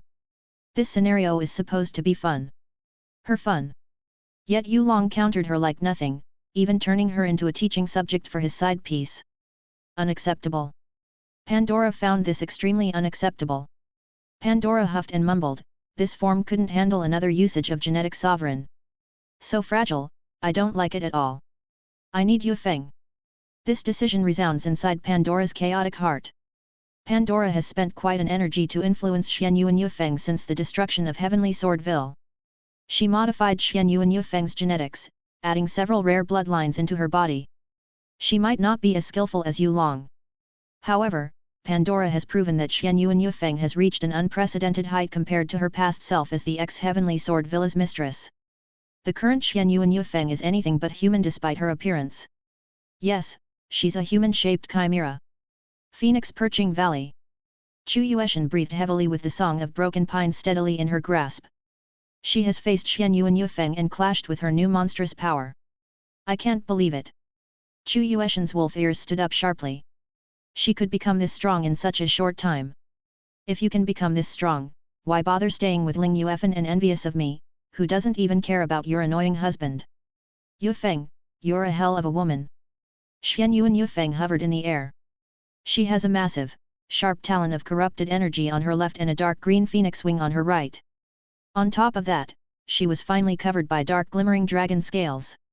No, even Xianyu and Yufeng's sheer presence alone is that of a dark storm. Devoid of humanity. Even then, Chu Yueshan was still able to injure her. Xianyu and Yufeng held her gushing neck, feeling the stream of hot blood in her hand. You! Damned woman! She cursed Chu Yueshan. I will rip your skins, cut them into pieces, and stuff them into your whorish holes. She also becomes more vulgar. Chu Yueshan commented in her mind. They began to have yet another frontal clash. Xianyu and Yufeng maneuvered with her phoenix wing and attacked with her claw. And Chu Yueshan countered with her skillful heavy swordplay. Both sides are equally strong, though Chu Yueshan has more control over her emotions and composure. Phoenix Perching Valley was bombarded with their attacks, becoming a place that Feng Shuai might not recognize anymore. Bam! Chu Yueli frowned from afar. She has controlled the hordes of profound beasts for a while now. However, she still kept her spare focus on the fight between her sister and Xianyu and Yufeng. She was honestly surprised. The Heavenly Sword Villa's mistress is more of a scheming type woman, but this is something else. It looks like her inner beast just came and took control over her body. Chu Yueshan's watchful eyes observed the destroyed landscape. I underestimated the power of Pandora, but the young master should be fine, right? She extended her hand and froze another profound beast. He said it would be troublesome but never said he'd lose. Chu Yueli shook her head and grumbled, "Ha!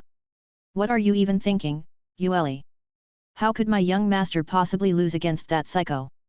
She was embarrassed of herself for not believing Yu Long. Chu Yueli breathed in and began to raise her own effort.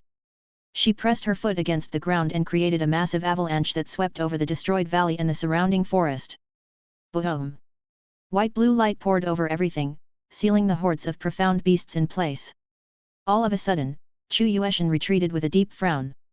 She lifted her right arm and saw an exposed flesh with blood. She looked up and saw Xian Yu and Yufeng's change. "Mistress is calling me." Xian Yu and Yufeng's attention doesn't seem to be on Chu Yueshan anymore. She seemed to hear someone's call. "Mistress, I'm coming." After saying that, Xian Yu and Yufeng transformed into a green light and fled from the area. Chu Yueshan pondered about something. That direction. Xian Yu and Yufeng is going to Divine Phoenix City. Are you okay? Chu Yueli asked while landing beside her. Chu Yueshan adjusted her breathing and answered, "Yes, what about you? You shouldn't push yourself too much with that condition." Chu Yueli smiled and pointed at the snowy landscape, "As you can see, I've dealt with those annoying profound beasts. Let's go and meet the young master." Chu Yueshan nodded in agreement as they traversed to the Divine Phoenix City. Pandora sensed Xian Yu and Yufeng's presence and grinned, "Finally. Hehe, master.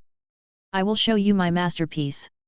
Chapter 190, The Old Generation vs New Generation. Yu Long and Feng Shui hovered in the sky. They watched Pandora tremble, gritting her teeth at them. However, they suddenly noticed a confident grin forming on her fiery face. Something is not right with Pandora.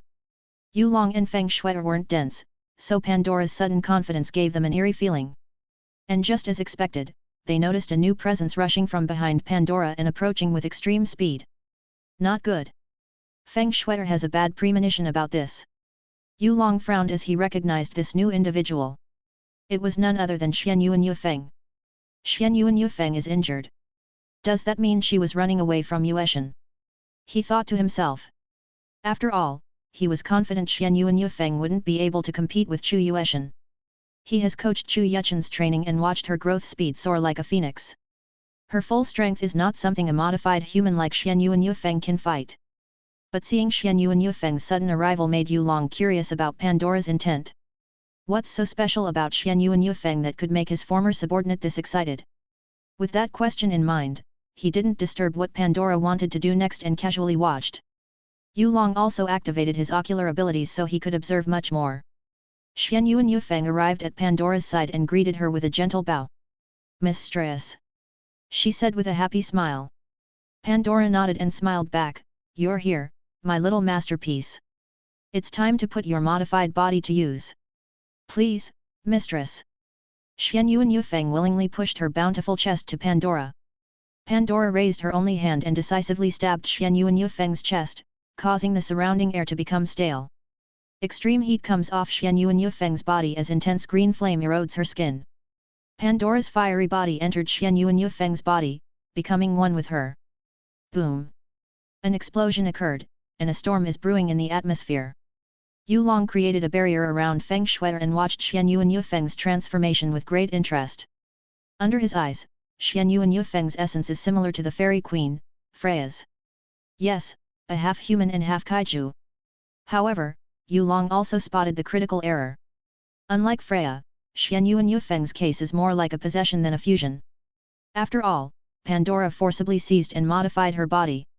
As green smoke fluttered away, Yu Long and Feng Shui finally could see Pandora's new look. Using Xian Yu and Yufeng's body as the base, Pandora is now 6 feet tall with an exposed hourglass body. Her skin is like burning wood with green cracks all over. However, the most noticeable transformations are 3 pairs of phoenix wings behind her back, a scorpion tail attached to her toned buttocks, and floating massive, sharp hand-shaped claws. On top of that, Pandora wore a fiery crown atop her burning hair. Haha, yes. This power is within my expectation. Pandora laughed in excitement. Looks, Master. I've achieved Kaiju synchronization with someone else. Kukiku, I will give you a taste of my new power. After saying that, Pandora waved her slender arm and made one of the hand-shaped talons to attack them. Unlike her previous pets, Yulong couldn't easily defend this because the attack was purposely made from profound energy and elemental power crystallization. It has a faint concept of the world. But Pandora is unbearably naive. Does she think Kaiju synchronization is just a fusion between Kaiju and its host? Wrong, it's more than that. Big brother. Feng Shuier clenched her grasp on Yulong's hand. Come, Wabi. Yulong calmly stared at the incoming talon and smirked slightly. Bam! A small glob appeared out of nowhere. It was blue translucent with a gelatinous texture. Nyu! Wabi's battle cry reverberated. The slime expanded its body and defended Yulong and Feng Shuier from the incoming attack. Pandora's claw landed on its stretchy body and comically bounced back. Fiyum! What? Pandora was dumbfounded. What is this? A fucking slime. Master, you gotta be joking. She glanced at Yulong with an indifferent gaze. Yulong shrugged, I don't know what you are talking about. Slime is such a great creature, more so a kaiju. Just you know, Wabi is my first creation after coming to this world. He's also my masterpiece. Nuuu. Wabi created a stretchy limb and waved it around excitedly as if confirming Yulong's words. Although Wabi has become SS-grade kaiju and gained transformation ability, it still acts as usual. A creature with untouched innocence. In the first place, Yulong created Wabi not for the sake of destruction. Wabi is a lifelong partner who could support Yulong's ambition to build a magnificent Shadow Realm and many others. If Wabi didn't exist, Shadow Realm wouldn't grow so fast. Kaiju number 1. Species, Great Slime Emperor, Apex Kaiju Slime. Grade, SS. Abilities, Apex Absorb, Apex Dissolve, Apex Temper, Apex Size Alteration, Apex Self-Regeneration, Physical Damage Nullification, Elemental Damage Nullification, Great Emperor's Presence, Great Slime's Immortality, Transformation, Space Bending. Given name, Wabi. Pandora couldn't help but grit her teeth. Slime is nothing but an inferior creature. Their existence is like an annoyance to Pandora because she cannot infer them with genetic sovereign. It's due to Slime's constant genetic changes. Watching Slime appear before her eyes just ignited the immense hatred Pandora had for it. Yulong chuckled inside at Pandora's reaction. As her former master, how could he forget about her dislike of Slime?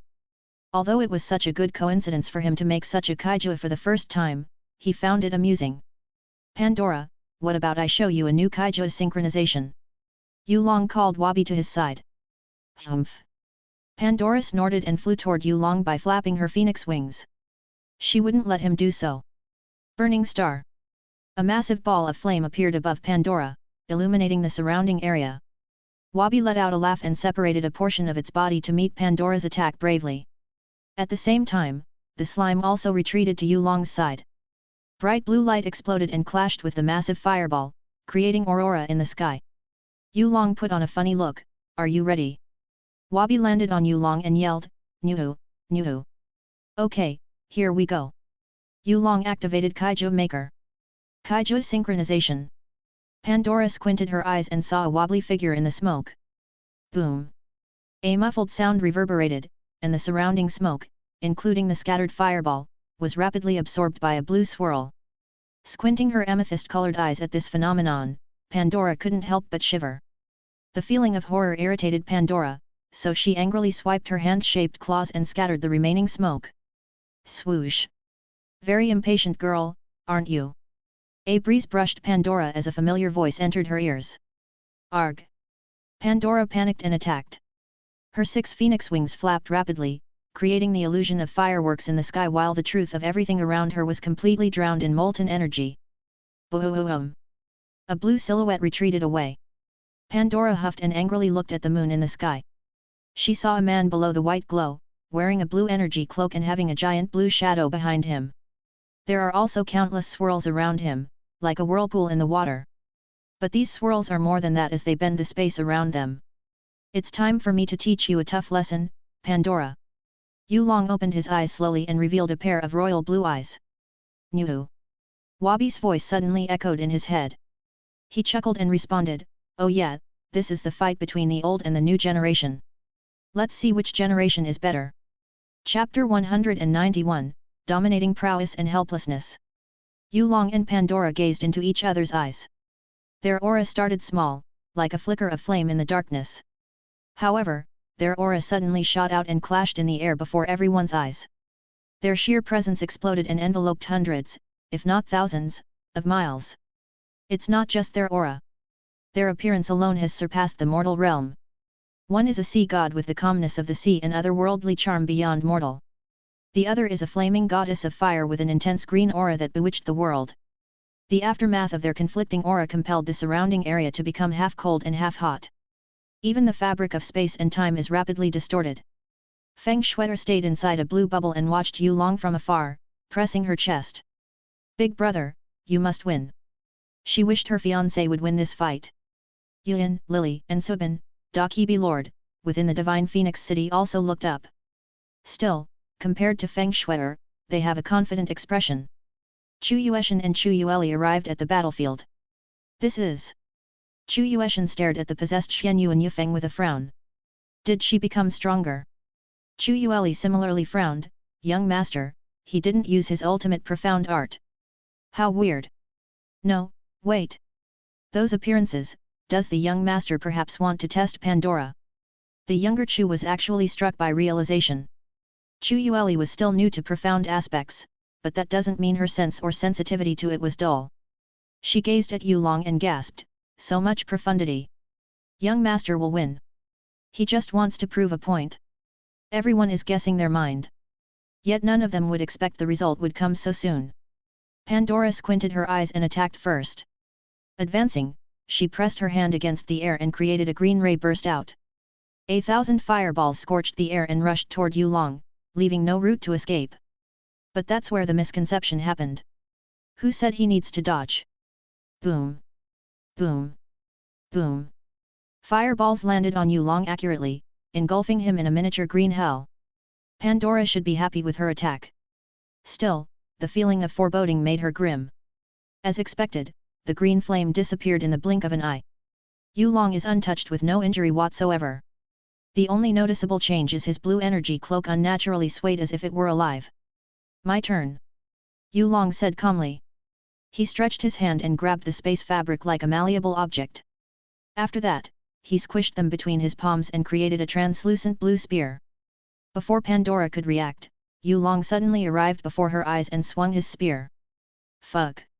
At this moment, Pandora knew she was fucked up. She didn't feel any disturbance in space, so Yulong's sudden arrival at her side was a huge shock. So, Pandora could only watch the translucent spear impale her exposed stomach. Stab. A gush of golden blood sprayed in the air. Scorpion Phoenix's ascension. Pandora roared to the world. Boom. Burning Xian Yu and Yufeng's latent potential, Pandora created a domain of heat between herself and Yulong. It made enough gaps for her to retreat and assess the situation.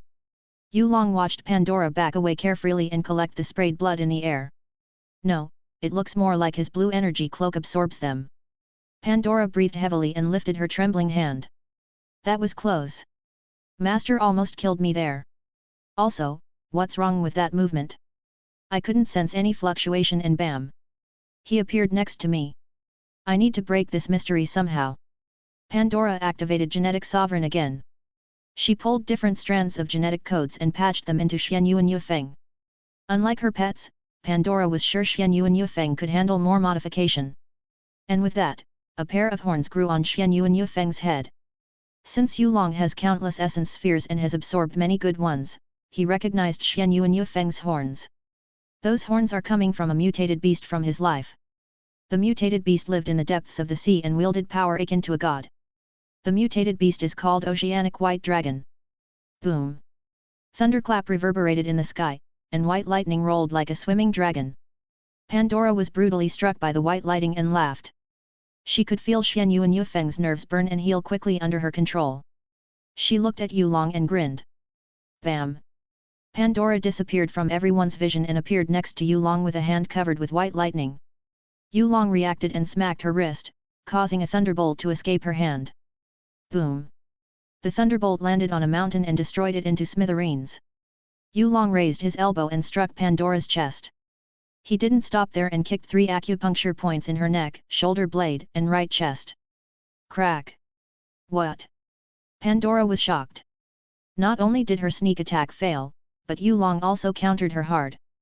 Yulong smiled and commented, "It seems you haven't fixed your habit, Pandora. You relied too much on genetic sovereign and didn't bother to learn martial arts. Funnily, I can't blame you because I didn't create you for such a field. You're... No, don't say it." Pandora aggressively lunged with a lightning dragon and fiery phoenix. Yulong snapped his finger, and the space twisted like rubber, smacking the lightning dragon and fiery phoenix. "Pandora, you're weak," he said indifferently. Pandora's eyes widened. She looked at Yulong with horror and stopped mid-air. I am not weak. Ruhoor. Pandora controlled the thunderclouds and commanded lightning dragons to attack Yulong. One after another, a white flash descended on the world. Yulong didn't even look and said, "Wabi." His cloak expanded and formed an opening mouth, swallowing the white lightning dragons like they were nothing. After absorbing everything, Wabi returned and grumbled happily. Pandora gritted her teeth, feeling helpless at the slime's ability. She felt like this slime was her nemesis. "No, I'm not weak. Master is wrong. I will show him." Pandora kicked the air and threw a punch at Yulong. Yulong tilted his head to the right and pressed his palm on her face. "No matter how much you tried, it means nothing in my eyes." "Hehe, are you sure about that?" Pandora clutched his arm and grinned madly. "Master, don't you think the sky is too clear?" Everyone's senses were alarmed. They raised their heads and froze on the spot. Several burning meteorites are falling straight to them. There is also a whirlpool of white lightning pouring thunderbolts at them. Chaos. A complete chaos. Yulong glanced at the meteorites and lightning whirlpool. "Child play." He snorted slightly. Yulong pointed his finger to the sky like a gun and said, "Force bubble." A white bubble appeared from his finger and expanded to contain the meteorites and lightning whirlpool. Snap! The bubble disappeared alongside the frightening phenomenon. Everyone blinked and felt they were in a dream. A bad dream. The white bubble appeared above Yulong's palm, flashing with redness and white lightning. That ability! Pandora paled. "Here, take your little meteorites and white lightning back." Yulong chuckled and gently pressed the bubble against Pandora's chest. Boom! Pandora was immediately swept by condensed meteorites and white lightning. The sky is beautifully illuminated again. Bam! Pandora weakly landed on a destroyed mountain. She coughed a mouthful of blood, having a gaping hole in her chest, and lost a chunk of flesh everywhere. "You lost, Pandora." Yulong landed not far away from Pandora and walked to her carefreely. "It seems Wabi is better than you." "A mere slime, that is." Pandora grinned with difficulty. "Just wait. I will get my vengeance very soon." "Is that so?" Yulong pointed his finger at her. "I'd like to see how far you can be without me." A bubble appeared and enveloped Pandora's body, taking her out of Xian Yuan Yufeng's dying body. "I hope you don't disappoint me." Yulong pulled the force bubble back to his palm and crushed it. A green spark dissipated in his hand, dying completely. He looked down at the dying woman near his foot. "I don't know if I should pity you or not, Xian Yuan Yufeng. But I can't let you die yet. At the very least, your new existence has become worthwhile research." After putting Xian Yuan Yufeng into Sky Poison Pearl, Yulong gazed at the bright moon in the night sky. What a night! Chapter 192, Chaotic Night's After Effects. After the chaotic night, Yulong's group completely suppressed the mess Pandora left behind for them. Yuan has deterred the hordes of profound beasts, including the ones at the Phoenix Perching Valley, and teleport them inside the Myriad Season dimension for further inspection. Well, they weren't really a challenge for the Emerald Phoenix. Lily has helped the injured, so the casualty in the Divine Phoenix City is negligible that night. Of course, death is still death. They haven't counted the unfortunate settlements that become Pandora's playground. After all, the hordes also trampled many villages, towns, and cities. Roughly counting, at least millions died that night. Some even experienced a fate worse than death. The lives of the weak are very depressing. Yulong exited the Divine Phoenix Palace's dungeon and was instantly greeted by the anxious Phoenix Emperor. There are also his grandmother, Feng Shuier, and Feng Tianwei. How is it, Yu Long? Feng Hongkong asked with anticipation. Can you cure my sons? Yu Long stared at Feng Hongkong and shook his head helplessly. I'm not very confident, father-in-law. Their condition is similar to that of cursed beings. Even if I restored their appearance to the original, their mind has become monster-like. This is a disaster. Feng Tianwei sighed while rubbing his forehead. We got attacked out of nowhere and couldn't do anything about it. Hong Kong, we need to increase our security level. If not, the same thing would happen again. Fortunately, Lost Heaven Sect sent support on time. He stared at Yu Long with a determined spirit. From the look alone, he really wanted his granddaughter to marry this young man quickly. Yu Long smiled, this is my duty as the young leader. I can't let innocent people suffer. Although Yu Long sounds hypocritical because his past life's kaiju was the source of this hell, he couldn't do anything about it. All his kaiju were under his control back then, but now they have tasted freedom and have their own ambition, whether to create chaos like Pandora or live peacefully like Freya. Yu Long had to admit that he was careless about this matter. Things have gone out of control since Fran arrived at the Blue Pole Star. He felt Feng Shui's gaze and patted her head gently. I'm sorry, Shui. Feng Shui had an understanding look and answered, it's fine, big brother. You have done your best. That's a problem, Shui. Yu Long hasn't done his best. To be more precise, he couldn't do his best. Even though Yu Long has unlocked most of Kaiju Maker's abilities, the ones he needed to fix the mutated princes are still locked. He desperately pushed himself back to awaken his potential. I can't stay too passive anymore. I have to put forward the Kaiju hunting project. Yu Long thought to himself. After excusing himself and Feng Shui away, the only remaining people in the area are Su Nanan, Feng Hongkong and Feng Tianwei. Nanan, what do you think of marriage? You know, between our grandchildren. Feng Tianwei immediately asked. Su Nanan's mouth twitched as she commented, your divine Phoenix Empire just experienced a disaster, and the first thing you wanted to do was marry your granddaughter to my grandson. Tianwei, your mind is not on the right track. Actually, I think it was a great decision. Feng Hongkong added. The atmosphere of the divine Phoenix Empire and the surrounding areas are too gloomy. To wash for everyone's horror, we could use the wedding to cheer them on and lend some help. My people need a new light, and you along with Feng Shui would do just fine. You guys. Su Nanan sighed. You forgot the 4 great sacred grounds are eyeing this place. Like a juicy piece of steak, that is. They are probably planning to attack sooner or later. After all, the divine Phoenix Empire is at its weakest state. Feng Hongkong and Feng Tianwei's expressions darkened. They honestly forgot about the 4 great sacred grounds, and such an oversight could cost them an arm or more. I embarrassed myself. Feng Tianwei laughed weakly. Feng Hongkong sighed, Father, I think we should lay low for now. Yet, try to recover as much strength as possible. Nanan, can you help us with the rumored heart-opening liquid?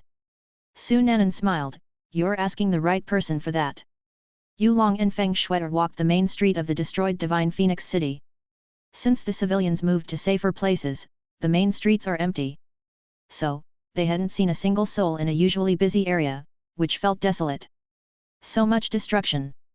Feng Shui mumbled weakly. If only I'm not weak, maybe we can save more people.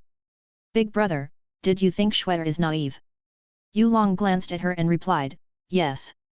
There is nothing wrong with your naivety if we are living in a peaceful world, but we are cultivators, Shui. I'm sure this experience made you realize everything won't go as planned in this accursed place. Feng Shui nodded, feeling more downcast. Big brother, can you increase my training? I want to be as strong as you when fighting that woman. Okay. Yu Long agreed right away. Before that, I have to make sure everything is safe. What do you mean? Feng Shui was puzzled. Yu Long smiled and answered, rats, Shui. A bunch of rats. The news of the Divine Phoenix Empire's disasters has reached every corner of the profound sky continent. Every faction was shocked and overjoyed because the strongest empire was finally cursed with bad luck. It is just the nature of humans. They couldn't stand someone standing higher than them. How many enemies had the Divine Phoenix Empire made in the last 1,000 years? Even the current emperor couldn't count them. Now, those enemies have bad thoughts in their minds. Shadow Realm has communicated with all branches on the profound sky continent and found almost every nation has planned to attack the Divine Phoenix Empire, except the Blue Wind Empire. Divine Phoenix Empire and Blue Wind Empire have the same son-in-law, so they couldn't possibly go after each other's neck. That would be a dumb move. But there is more to it. These nations obviously have the support of the four great sacred grounds. Yes, this is the source of their confidence. Unknown to them, the Divine Phoenix Empire has expected this. Although the situation is not very disadvantageous, they still have lost Heaven sect on their side. 1 vs 4 might sound unfair. Still, the Lost Heaven sect has been anonymously acknowledged as the strongest sacred ground in the last 5 years. They didn't know the extent of the Lost Heaven sect's power. And that's what makes the current situation awkwardly calm. All they needed was one ripple, and all chaos would break loose on the profound sky continent. Days after day. Even weeks have passed. The smell of gunpowder is accumulating in the atmosphere. Amidst this calmness, a massive flying object finally arrived above the Divine Phoenix City. Yes, the primordial profound ark finally arrived. Inside the Divine Phoenix Palace, Feng Hongkong stood up from his throne and gazed at the enormous ark in shock. How could this be? He solemnly shouted. Why did the primordial profound ark appear this soon? Fuck, this is the worst thing that could happen to the Divine Phoenix Empire now. In the past, the arrival of the primordial profound ark was a sign of prosperity for the Divine Phoenix Empire. After all, the primordial profound ark contained resources, possibly legacy, from ancient times. But now? No, the primordial profound ark has become a sign of disaster. It wouldn't be long before the four great sacred grounds learned about the primordial profound ark's earlier arrival. And the calm water will become chaotic. Hong Kong, follow me to meet the ancestor. Feng Tianwei arrived at the throne room. We need his presence. Calm down, father-in-law, grandfather-in-law. A calm voice entered the room. Feng Hongkong and Feng Tianwei stared at the entrance and found Yulong with Feng Shui'er. There are also more young ladies behind them. Leave it to me. Yulong reassured them. I will deal with the invasion. See, can you really do that? Feng Hongkong was still in a state of panic. Yulong gives them a confident smile, I swear on my master's reputation. Good. Feng Hongkong and Feng Tianwei sighed in relief. And with that, a war has just begun. Pandora perfectly caused a chain of chaos with her brief presence. Chapter 193, Harem Gathering Before the War. 3 days before the invasion. Yulong has called some helpers from the Lost Heaven sect. And they arrived today. He is currently seated inside the Divine Phoenix Palace while his harem is talking with each other. Yes, Feng Shui'er finally got to know her fellow sisters. Sitting beside Xia Qingyu and Kang Yu, Feng Shui'er is a new younger sister in this convo. Oh my god, you're so beautiful. Kang Yu couldn't resist and hugged Feng Shui'er without hesitation. People say Princess Snow is the #1 beauty in the profound sky continent, but how could they never say you're so goddamn adorable? That was just a rumor. Feng Shui'er blushed hard. She still has some conscience as Kang Yu and Xia Qingyu are more beautiful than her. Xia Qingyu giggled and commented, no, Sister Suero is right. You're adorable, Shui'er. Can I call you that? You can call me Shui'er, big sister. Feng Shui'er nodded bashfully, and her bang swayed cutely. Big sister, hey? I like it. Xia Qingyu's mouth curved into a fascinated smile. Yulong sipped his morning coffee and said, thanks, God. You guys are getting along well. What, you wanted us to fight or something? Kang Yu squinted her eyes at him. No, that's not what I mean. Yulong chuckled, shrugging helplessly. It's just such a nice picture. To be honest, I expected more drama. The ladies rolled their eyes at Yulong's comment. Xia Qingyu, Kang Yu, and any ladies who had S*X with Yulong have a tacit understanding of each other. Since Yulong was too capable, they couldn't defeat him alone. And it somehow led them to be intimate with each other. As the saying goes, people band together when there is a common enemy. In this case, the harem becomes harmonious when the man is competent. Overly competent. Too bad, Shui'er is a bit too young. Kang Yu and Xia Qingyu loathed slightly. Yulong shook his head and glanced at Hong Guan. How have you been doing in the last few weeks, Guaner? Hong Guan was calmly enjoying the conversation, though she didn't say much, but was quickly caught off guard by Yulong's affectionate way of calling her. She coughed, good. Your bloodline. I've put it under control somehow. That's good to hear. Yulong briefly checked Hongguan's condition and discovered the fused altered bloodline had integrated with her. There is no sign of fluctuation, which means she's good to cultivate again. Yet. Hongguan gave him a nod. At the same time, Hongguan also eyed the Chu sisters and Lily. Yes, she would be damned if she didn't realize the change in atmosphere between them and Yulong. The relationship between Yulong and the three women has taken another step. He just hasn't eaten and finalized it yet. But I had to say, Lily is more determined now. Hongguan thought to herself. Chu Yueli is still Chu Yueli. As for Chu Yueshan, the feeling of an altered bloodline inside her body is this strong?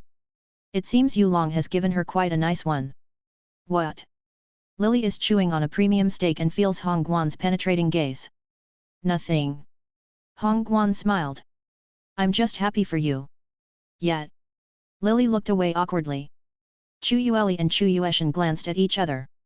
Are you thinking what I'm thinking? Asked Chu Yueli. Chu Yueshan parted her lips, yes. At this point, the young master would form an army of harem. Though we still have to count Su Miling, Yuan, Jasmine, and possibly Solinger in. Damn. Young master's charm is too strong. Chu Yueli bit her fingernail. Chu Yueshan stared at her younger sister, that's a bad habit, Yueli. It's my finger. Chu Yueli snorted. And I'm your older sister. Chu Yueshan firmly responded. After getting her bloodline, she somehow began to act more like a wolf. Of course, it's more of a showering affection toward her only blood family. Bam! All of a sudden, the door to the room was violently opened. Everyone, I have news about the four great sacred grounds. Yuan entered the room. They will invade the Divine Phoenix City in a week, if not sooner. They have prepared rations for this, I heard. The room was suddenly silenced, and the mood reached a freezing point. Feng Shuier put on a shocked expression upon hearing the news. A week. She grimly mumbled. That's not a very long time. I don't think we can evacuate people out of the Divine Phoenix City that fast. Evacuating? Why would you do that? The ladies are staring at Feng Shuier with a funny look. Feng Shuier was puzzled by their reactions. I mean, we are going to war against the four great sacred grounds, no? At the very least, we should get innocent people out of the battlefield. Pfft! Kang Yu couldn't hold her laughter. Shuier, you're so adorable indeed. Feng Shuier tilted her head in confusion. Xia Qingyu stared at Yulong and patted her forehead. You didn't tell her, didn't you? Well, that's a good call on your side. Listen, Shuier. With us, your sisters, here, you don't have to worry about those pesky four great sacred grounds. They are just a bunch of clowns. Hongguan added indifferently. Since her brother's death to the corrupted faction and learning about Yulong's grandparents' backgrounds, she has disliked four great sacred grounds. I hope they are rich enough to offend us. Lily giggled while rubbing her hands together. Yup, she clearly wanted to rob them. Chu Yueli and Chu Yueli have no comment about this matter. Well, they have something to say. It's a bit overkill for Yulong to call the ladies here. Xia Qingyu's existence alone is a deterrent against large-scale invasion because of her unique profound art. She's like a certain pirate who dominated a war with his Quake generation ability. But this is a war. Feng Shuier was speechless. Yuan hugged Feng Shuier from behind and whispered, listen to your new sisters. When they say everything will be fine, that will happen later. Yulong smiled and said, I didn't call all of you for the war alone. As you know from my letter, the primordial profound arc arrives at the top of Divine Phoenix City once every 25 years. But the arc will arrive earlier than everyone expected. I planned for everyone to take a look at the place. After all, it's not every day you can encounter something like this. He didn't lie, but that ain't the whole truth. Yuan snickered inside when listening to Yulong. So, the war is just a side dish. The ladies gave Yulong a suspicious look. Something like that. Yulong brushed their suspicion off. The four great sacred grounds didn't pose much threat compared to Pandora. But that doesn't mean Yulong will give them an easy way. The incoming war will be a finisher that completed his dominion over the profound sky continent. After this, the profound sky continent will become his, and no annoyance will happen ever again. He also could take the first step on the Kaiju hunting plan. Okay, So what's the plan? Kang Yu asked Yu Long. Yu Long casually placed something on the table. This is the plan. The ladies focused their gazes on the table and gasped, no way. Yu Long, you're so bad. As expected of the Lord of Monsters. Yes, way. They wouldn't expect this at all. Yu Long laughed wickedly. At the moment, he looks like a handsome devil. Back to the present, Yu Long and the ladies stood atop the Divine Phoenix Palace. They watched as an army of 5 nations approached from all directions, leaving no escape for them. There are also several monarch-level experts guarding from the back. It was clear they are from the 4 great sacred grounds. Are we really going to this? Feng Shuer nervously held Yu Long's hand. Yu Long gazed at the distance. Yes, Shuer. But this is a little too much. Shuer, I love your kindness, but have you ever heard this line? What line? Misery loves company. Chapter 194, Reaper's Call. 3 hours before Yu Long implemented his plant, the alliance of 5 great nations arrived a few thousand miles from the Divine Phoenix City. The news of Primordial Profound Ark's earlier arrival made the leaders of their nations go mad over it. At first, the 5 nations didn't want to attack the Divine Phoenix City this fast because the Phoenix Emperor might have hidden cards within his sleeves. However, the 4 great sacred grounds representatives reassured them that anything the Phoenix Emperor tried to do would be futile before their presence. With such a boost of confidence, the leader of 5 great nations ordered their armies to march over quickly. Their presence signified that the Great War had begun. Unfortunately, they wouldn't expect the big surprise to befall them shortly after. This horrible event will be known as the biggest stain in the history of the Profound Sky Continent. It is also the first event that gave Yu Long some new nicknames. The Merciless Son-in-Law, Caller of Disaster, and Lord of Beasts. Burning Bottle Mountain Range, Alliance Camp. Inside a large tent, 5 representatives of the great nations sat around a round table. They also have a war advisor and commanders pointing things on the Divine Phoenix City's territory map. We are really going to do it, hey? Said the representative from the Black Fiend Nation. The Divine Phoenix Empire would fall after so long. Yeah, fucking finally. The representative from the Grand Azura Nation snorted. The Divine Phoenix Empire deserved it after hogging all the benefits from the Phoenix sect. Also, don't forget about the Primordial Divine Ark, as we could imagine the bountiful resource it holds. You guys are just greedy. The representative of the Divine Incense Nation chuckled. But he also has a cruel smile plastered on his face. The representative from the Navy Tide Nation narrowed her eyes. You shouldn't be the one who said that, you two-faced bastard. Oh, come on. Everyone here wanted a piece of the big cake. The Divine Incense Nation's representative riled everyone. Anyway, aren't you too quiet? He glanced at the representative of Sunflower Dew Nation. He is probably afraid. Someone pointed it out. Afraid? The 4 representatives frowned. Afraid of what? We have literal support from the 4 great sacred grounds. They are the hegemon of the Profound Sky Continent. The representative of Sunflower Dew Nation finally opened his mouth and sighed. Don't you guys think the Divine Phoenix Empire is way too calm? I didn't think much of it at first, but it seems everyone overlooks the engagement of Lost Heaven Sect's young leader and Divine Phoenix Empire's Princess Snow. You guys don't know the horror of Lost Heaven Sect as your nation never offended them. But today, we are going straight to the lion's mouth. I am only afraid of one thing. Lost Heaven Sect's support to the Divine Phoenix Empire. A war advisor raised his hand and asked, My lord from the Sunflower Dew Nation, your fear is a bit irrational. As the other representative has pointed out, we also have the support of the Holy Land. And not just a Holy Land, but 4 great sacred grounds. Are you implying that the Lost Heaven Sect is stronger than the 4 great sacred grounds combined? Everyone jointly nodded at the war advisor's words. Even the commanders think the Sunflower Dew Nation's representative wants to escalate things. In fact, after destroying the Divine Phoenix Empire, our next target is Blue Wind Empire and the Lost Heaven Sect itself. A gruff voice comes from the war advisor. The Blue Wind Empire rejected our plan to corner the Divine Phoenix Empire, which is understandable because their princess also engaged with the Lost Heaven Sect's young leader. But we can't just let them off. Also, don't you guys already have a taste of heart-linking pills from the Lost Heaven Sect? After destroying the Divine Phoenix Empire and Blue Wind Empire, we will trample this arrogant sect and rob their pill recipes. He, I don't believe the Lost Heaven Sect could win against the 4 great sacred grounds. After hearing the war advisor's wicked laugh, Everyone followed suit. The Sunflower Dew Nation's representative hung his head low. He couldn't describe it, but there was a bad premonition in his heart. And he couldn't erase it for some reason, feeling it would be detrimental to this joint attack's success. Oh God, I hope I'm just overthinking things. He thought to himself. Soon, the war advisor began to lead them about the plan of conquering the Divine Phoenix City. His ambition is soaring throughout the roof. Not too far away, the 4 great sacred grounds elders also held a meeting. What do you think of their view about the Lost Heaven sect? Said an elder from Sun Moon Divine Hall. Even though I agreed with some of their statements, they looked down on the Divine Phoenix Empire too much because of our support. The Supreme Ocean Palace's elder calmly responded. The Divine Phoenix Empire is unfortunately weakened due to recent disasters, but that doesn't mean they are miserable.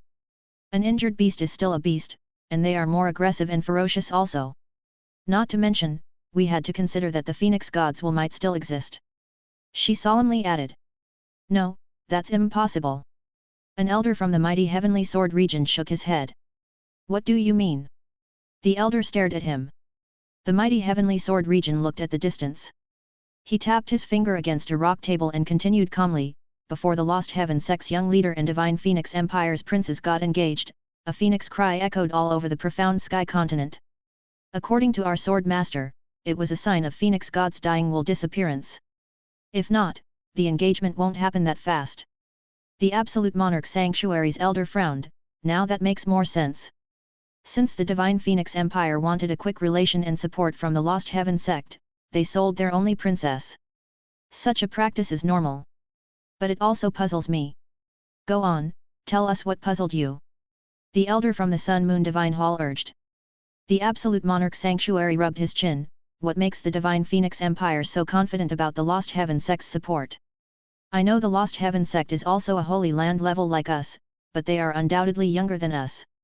I didn't have to mention their unknown and possibly shallow background. The elders thought deeply about his question. Is there a possibility that the Lost Heaven Master will enter the battlefield personally?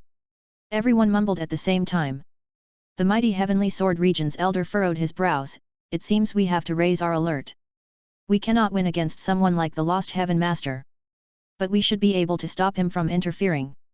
I bring some interesting stuff here. He pulled a formation disc, which caused the other elders to gasp. Why you even brought that thing here? You are not taking any chances, hey. The mighty Heavenly Sword region's elder chuckled. With this, the Lost Heaven Master won't able to do anything. Let's not halt our step and tell those fools to start the plan. The elders nodded with a faint smile on their faces. Besides them, they also have more elders waiting on the back line. The Alliance's army moved and quickly stationed a few hundred miles away from the Divine Phoenix City. A commander used his enhanced vision and saw a young man with ladies standing on the city wall. There are people on the wall. He was confused. The Divine Phoenix Empire has gone insane, perhaps. The elders of the 4 great sacred ground also stared at the group of youths in confusion. They expected the Phoenix Emperor himself to face them off, but this exceeded their expectation. In a bad way, that is. Yulong slowly floated to the sky. Welcome, ladies and gentlemen. Your arrival here does not surprise me, but I will still give you a chance. A chance to give up. Everyone felt their ears wrong for a moment. They laughed at Yulong's bluff, thinking he just wanted to make more time for his people to flee. Yes, the classic brat who's wet behind the ear happened right now. Without further ado, I will give you 5 seconds. Yulong grabbed a small flute. 5. Pfft, someone get that brat to the ground. I want to beat him to death. 4. Oi, he really wanted to court death today. 3. He's still counting. There is something wrong with his brain. 2nd. Kakik, that young man is the Lost Heaven sect's young leader. People say there is a faint line between genius and insanity, so he's definitely gone insane. 1. Yulong placed the flute in his mouth. He ignored their mockery because it meant nothing to him. Well, as expected. None of them wanted to give up. It's not my problem anyway. Today will be their funeral. Pai-yu-yu-yu-yu. Yulong blew the flute, and the ear-piercing sounds echoed through the battlefield and stunned everyone. They shuddered instinctively and slowly looked up. In the future, this sound Yulong created will be named the Reaper's Call. And you might wonder, Why did it call so? Here is the answer. A massive portal appeared above the battlefield. 100,000s of mutated profound beasts, pouring out like no tomorrow from it. The atmosphere froze, and the cries of profound beasts dominated the area. The alliance and elders of the 4 great sacred grounds were stunned. After all, every profound beast rushing toward them is at the sovereign profound realm. Run! Everyone, Ruoyun! Horror struck their spines. Fear ruptures their nerves. They couldn't move, even when they heard that frightening sight. The people on the back line could only watch their comrades getting trampled, beaten, and eaten whole. After a split second, some regained their bodily control and started running. They even killed their comrades accidentally because the army formation was too crowded. But how could Yulong let them away this easily? Yulong blew the flute 3 times, and 3 more portals manifested a second later. 3 more hordes of mutated profound beasts poured like an endless stream, killing the Alliance army without mercy. Even the elder of the so-called 4 great sacred grounds couldn't do anything because this level of fight was out of their damned level. Everyone unconsciously looked at Yulong, watching his black hair flutter as his cold golden eyes gazed at them.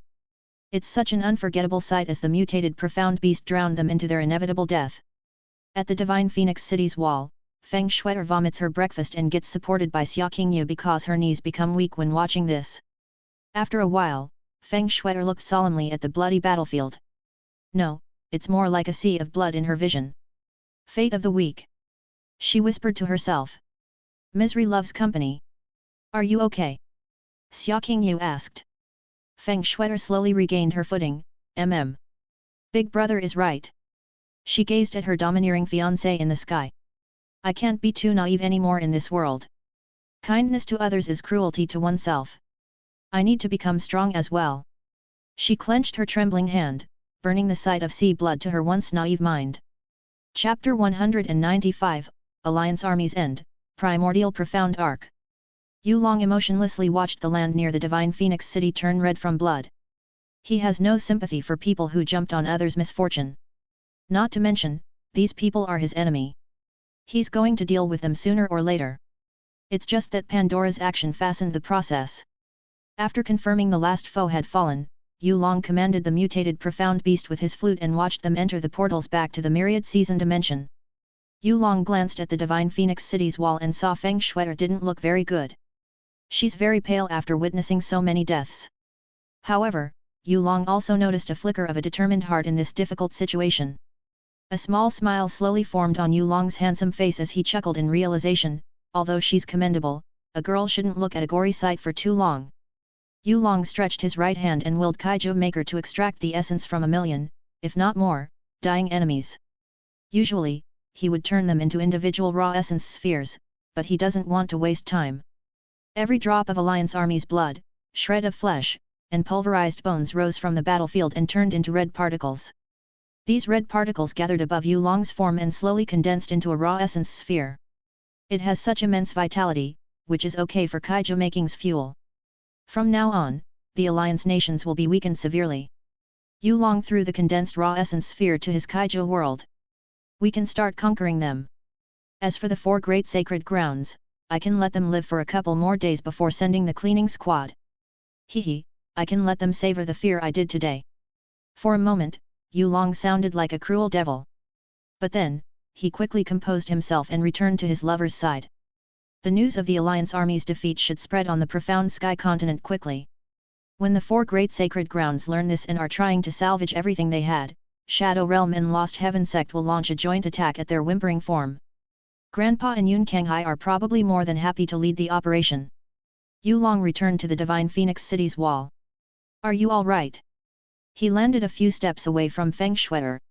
However, Feng Shui'er hugged Yulong instead and buried her small face on his chest. Big brother, thank you. Shui'er is aware now. Shui'er shouldn't be kind toward my enemy. What? Yulong stared at the ladies and noticed they were smirking at him. He sighed helplessly and patted Feng Shui'er gently.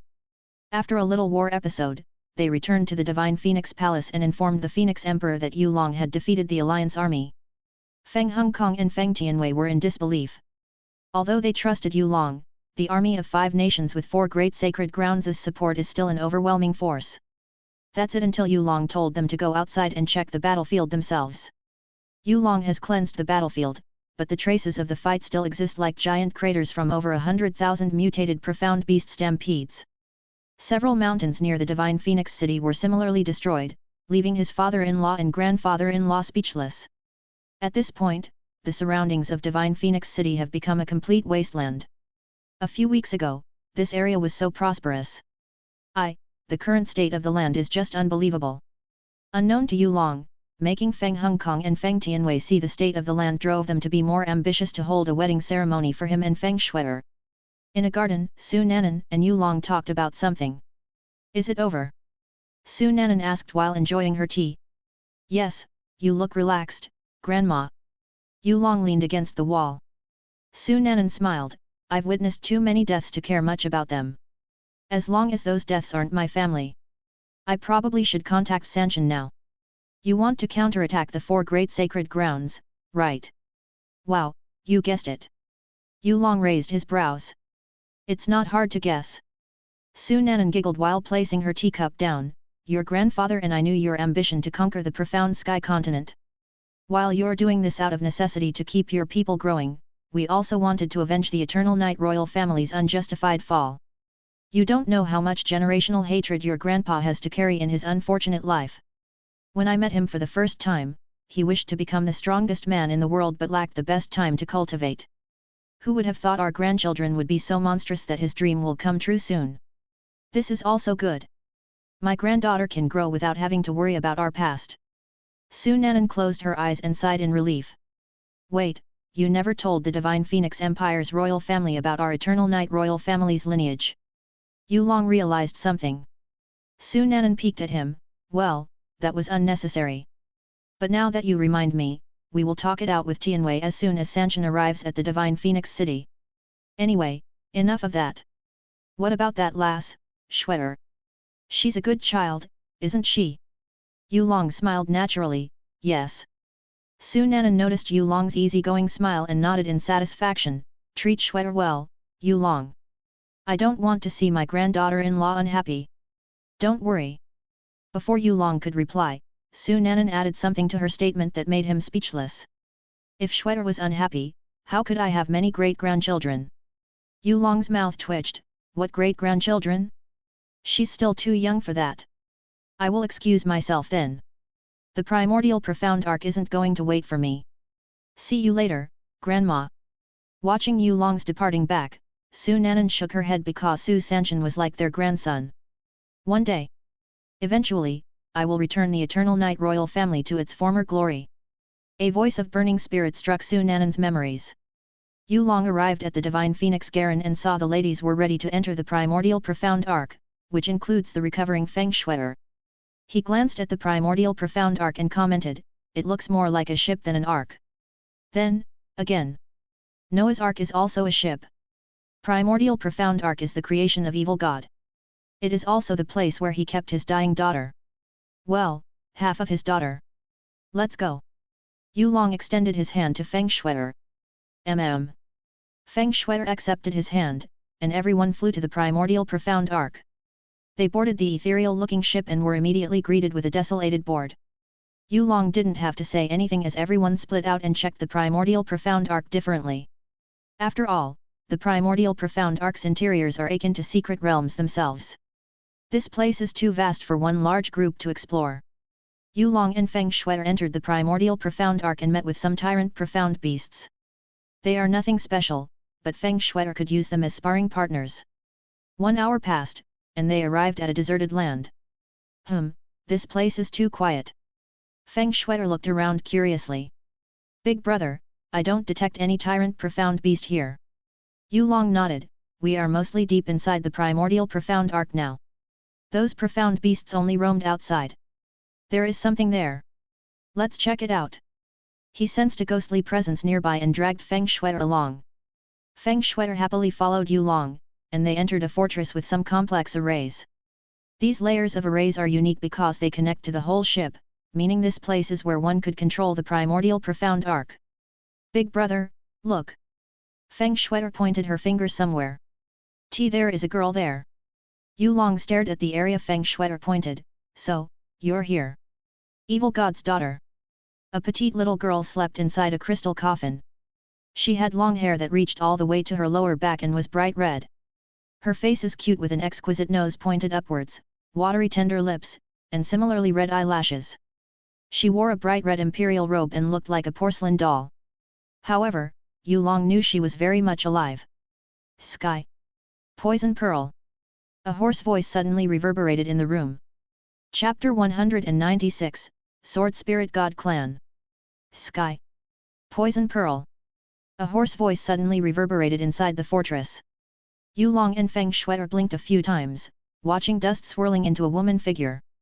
The woman figure's appearance was obscure as they could only see her imperial green robe and the lower half of her face. Even then, that lower half is exceedingly attractive with those pale yet inviting rose lips. Even then, Yulong found this woman incredibly sad. The woman pointed her finger at Yulong's left hand and said, "Sky Poison Pearl." Her voice is trembling. "Please."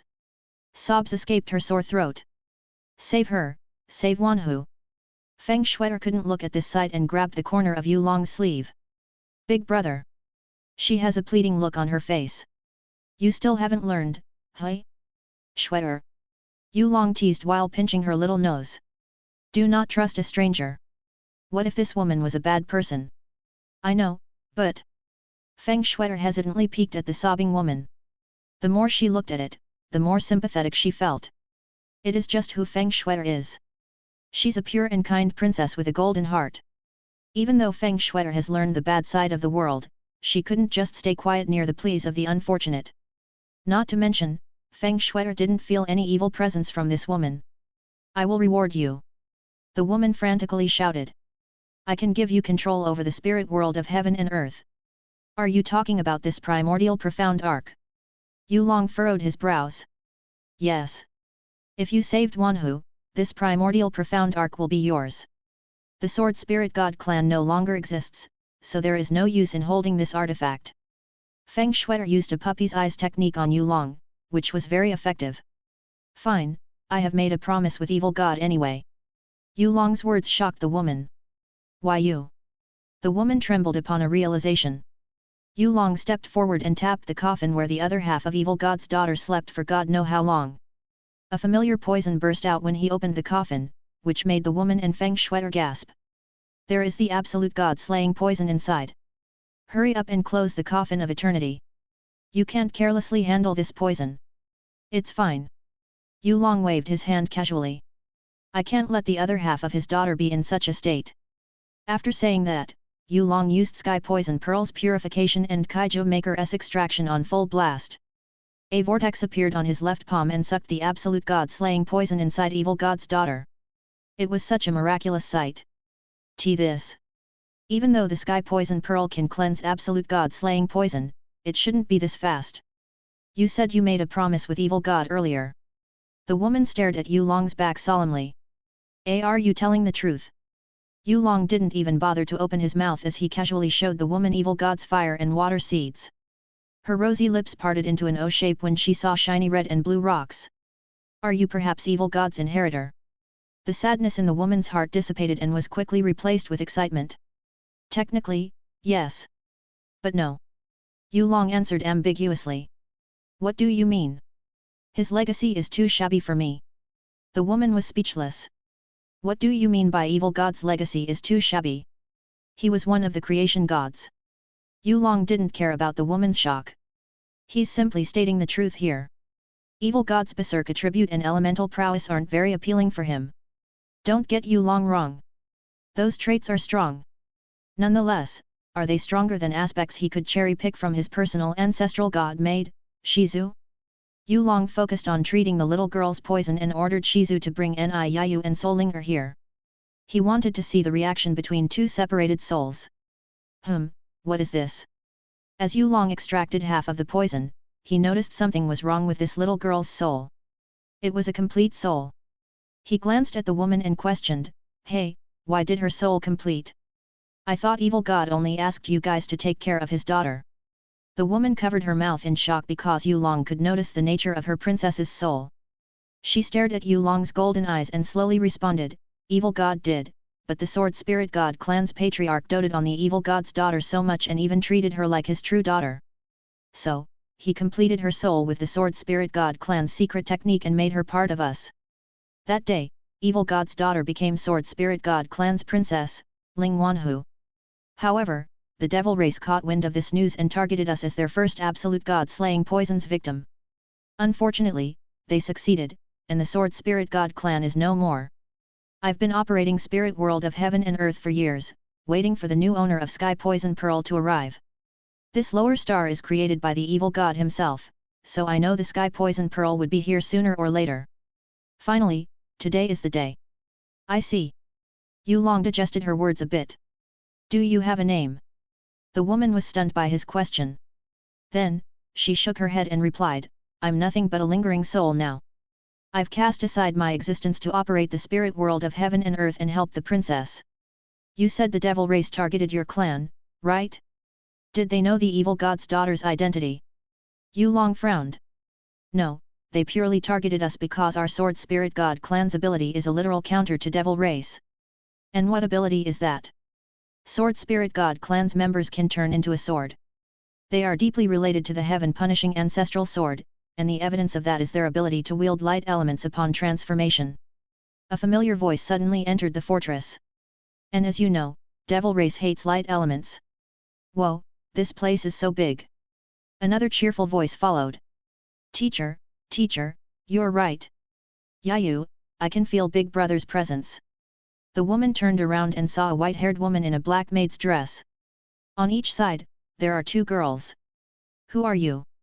She scowled at the new maid. Shizu giggled, Now, don't be aggressive. I'm just a maid with extensive knowledge. Well, master. What do we have here? Her eyes locked on the girl inside a crystal coffin.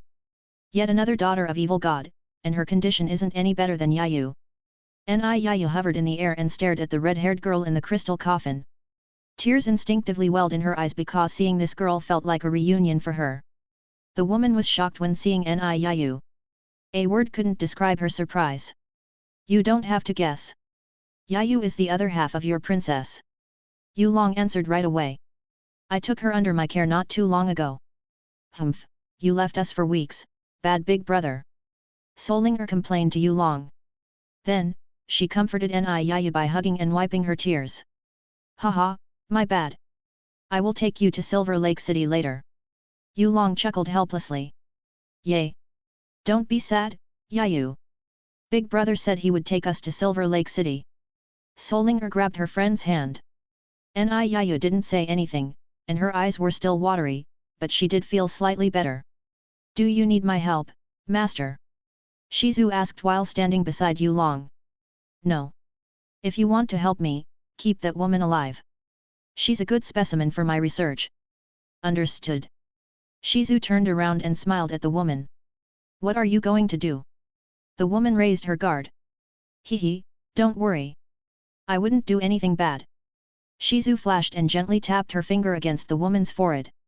Though, I hope you don't measure my master's kindness lightly. Remember, you're the only survivor of Sword Spirit God clan's pure member in this era.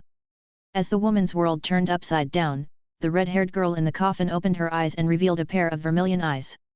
Yawn. The red-haired girl yawned carefreely. Where am I?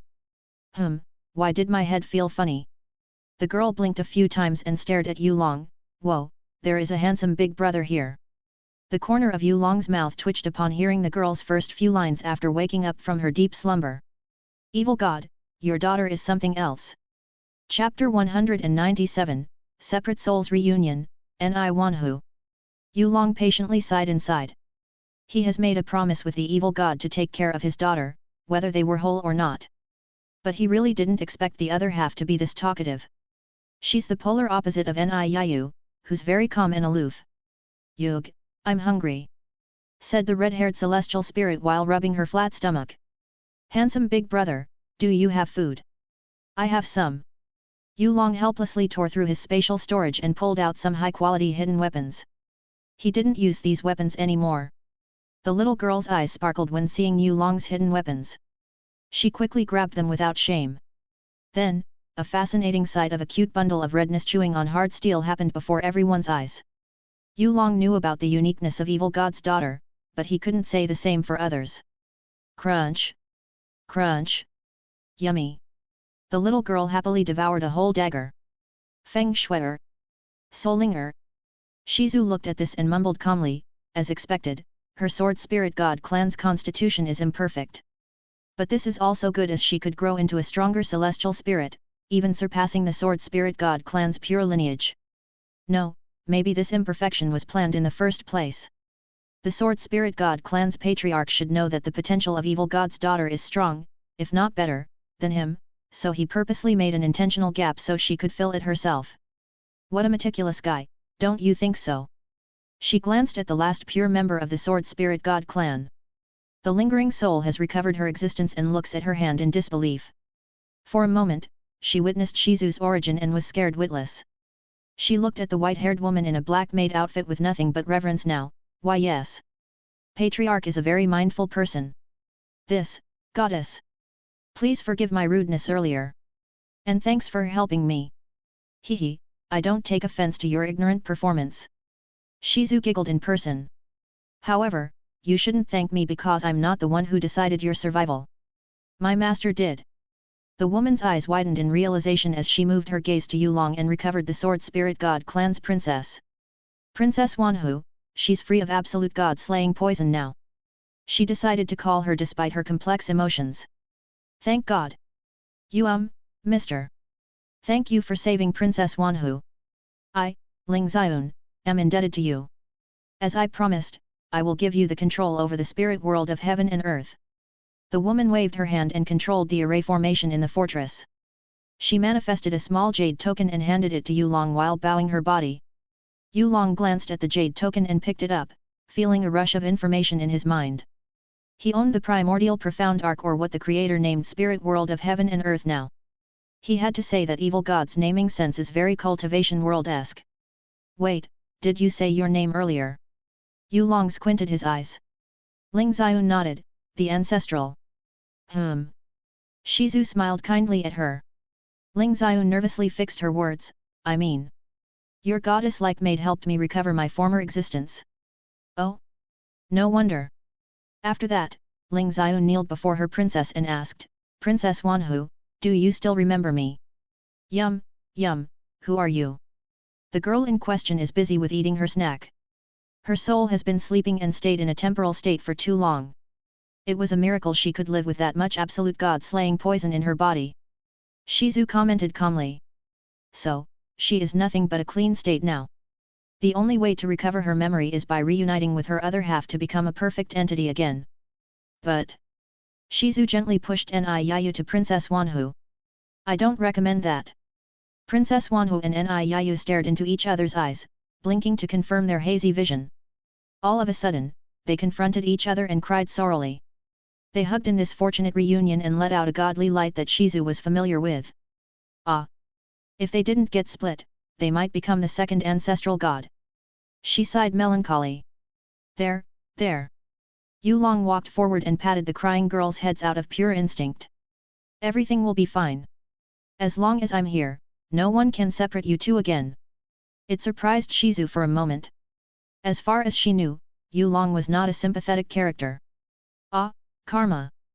Master's karmic threads have formed a connection with Ni Yayu and Princess Wanhu.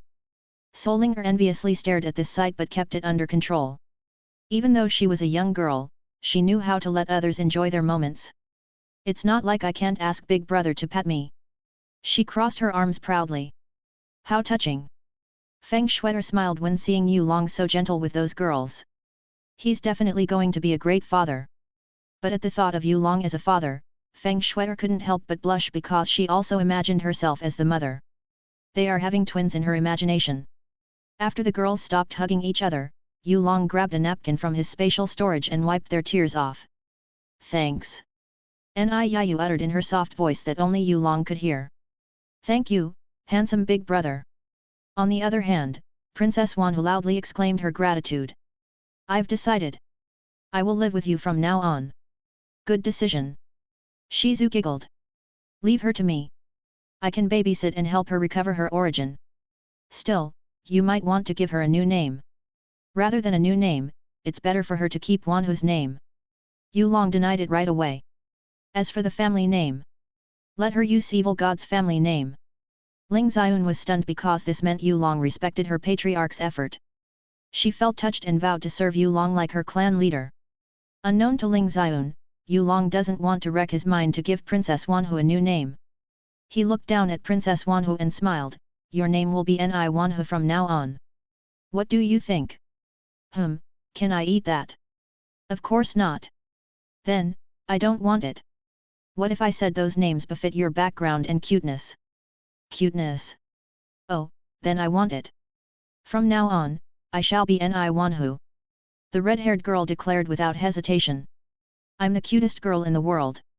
Everyone laughed warmly at her declaration, and Solinger even took her words seriously. It led to a rivalry between them in a few years. After confirming that Ni Wanhu's body was fine, everyone exited the fortress and saw several ladies approaching. "Whoa, we left you for a moment, and you got 2 new girls." Kang Yu couldn't help but remark upon seeing Ling Xiun and Ni Wanhu. "As expected of my master, he could even find a potential partner in a place like this," Yuan commented sagely. At this point, building an army of harem is not a dream for him. Everyone nodded at her remark except for Yu Long. Yu Long shook his head bitterly, "Let's return to the Divine Phoenix City. Nothing interesting is left in the Primordial Profound Arc besides some scraps." "Actually, Master, some treasures and resources were actually kept in separate dimensions." Ling Xiun suddenly chimed in. "You can access it when a certain control command is perfectly executed. However, the spirit world of heaven and earth has been damaged heavily due to the corrosion of time and space. So, we need to fix it first." Let's talk about that later." Yu Long responded slowly. God knows what kind of materials this primordial profound arc needed to return to its perfect condition. In the Divine Phoenix Palace, Feng Hongkong had an important discussion with the Divine Phoenix Sex Elders when he saw the primordial profound arc descend to the Divine Phoenix City. What the fuck? He stood up from his throne. "The primordial profound arc is falling on us. Hurry up, and prepare for everyone's safety." Since engaging his only daughter with Yu Long, Feng Hongkong couldn't catch a break. And this is just the beginning of the poor Phoenix Emperor's astonishment. Chapter 198, Sword Spirit Maidens. The next day, after obtaining the spirit world of heaven and earth, Yu Long shocked his father-in-law witless. The literal sight of a descending behemoth is too much for an elder like him. It was difficult to explain how Yu Long got such an inheritance, but his father-in-law is very understanding, especially after the one-sided massacre against the Alliance army. As a matter of fact, the Divine Phoenix Empire and Blue Wind Empire are discussing how to squeeze out other nations' resources. The best method is to corner them with the Lost Heaven sex power, which their son-in-law authorized by letting Su Sanshan take control, and some Shadow Realm members support them. Everything is possible when you have the background and unrivaled power. But all these matters aside, let's focus on Yu Long for now. The demise of others can wait for another day. After all, he has had one more girl to babysit since Ni Wanhu went under his care. If Yu Long has 2 words to describe this girl, she is a mischievous troublemaker. And with playful Solinger around, they are having a blast together. Poor Ni Yayu had to watch over them constantly as she was the calmer of the 3. Fortunately, the degree of their mischievousness is not the point of giving Shizu a headache. They are currently chilling in the Divine Phoenix Palace's garden. And out of nowhere, Shizu told Yu Long a startling fact. "So, you're saying that Yayu also obtained the power to transform into a sword?" Yu Long was puzzled by Shizu's revelation. He watched 3 young girls playing around in the distance, chasing one another. "That's far-fetched. I didn't see any biological change in them. Though, I notice their bloodline is fluctuating." Shizu shook her head gently and explained, "This is where your weakness lies, Master. I'm not saying you're weak in this field, but the soul is a miraculous thing in life. When Wanhu and Yayu reunited, they had this beneficial symbiotic connection. Wanhu obtained stability over her soul, and Yayu obtained the ability of Sword Spirit God Clan to become a sword. No, to be more precise, they have already had the bloodline's power to become swords as they are the descendants of Heaven's smiting Devil Emperor. Bloodline is more than blood and genetic codes. So, the Sword Spirit God Clan's power mutated theirs into something even stronger. Yes, their sword transformation is closer to mine. That's why. Even if one's soul split into 2 and separated for millions of years, it could gather strength beyond common sense.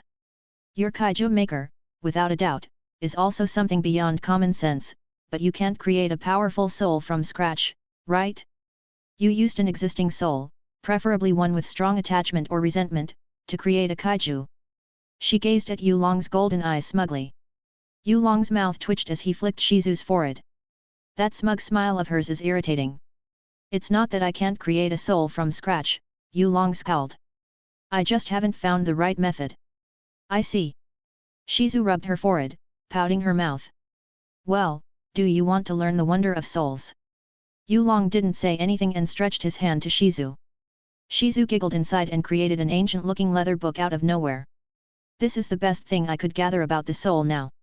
Some missing content is unavoidable because of that accident, but it should be better than most of God's legacy, she said while placing the book on his palm. Yulong nodded, understandable. Master, your iced lemon tea. Ling Xiun comes with a tray. After recovering her existence, Ling Xiun also regained her appearance as an attractive mature woman in her late 20s with blue hair, white blue eyes, a slim body, and inviting long legs.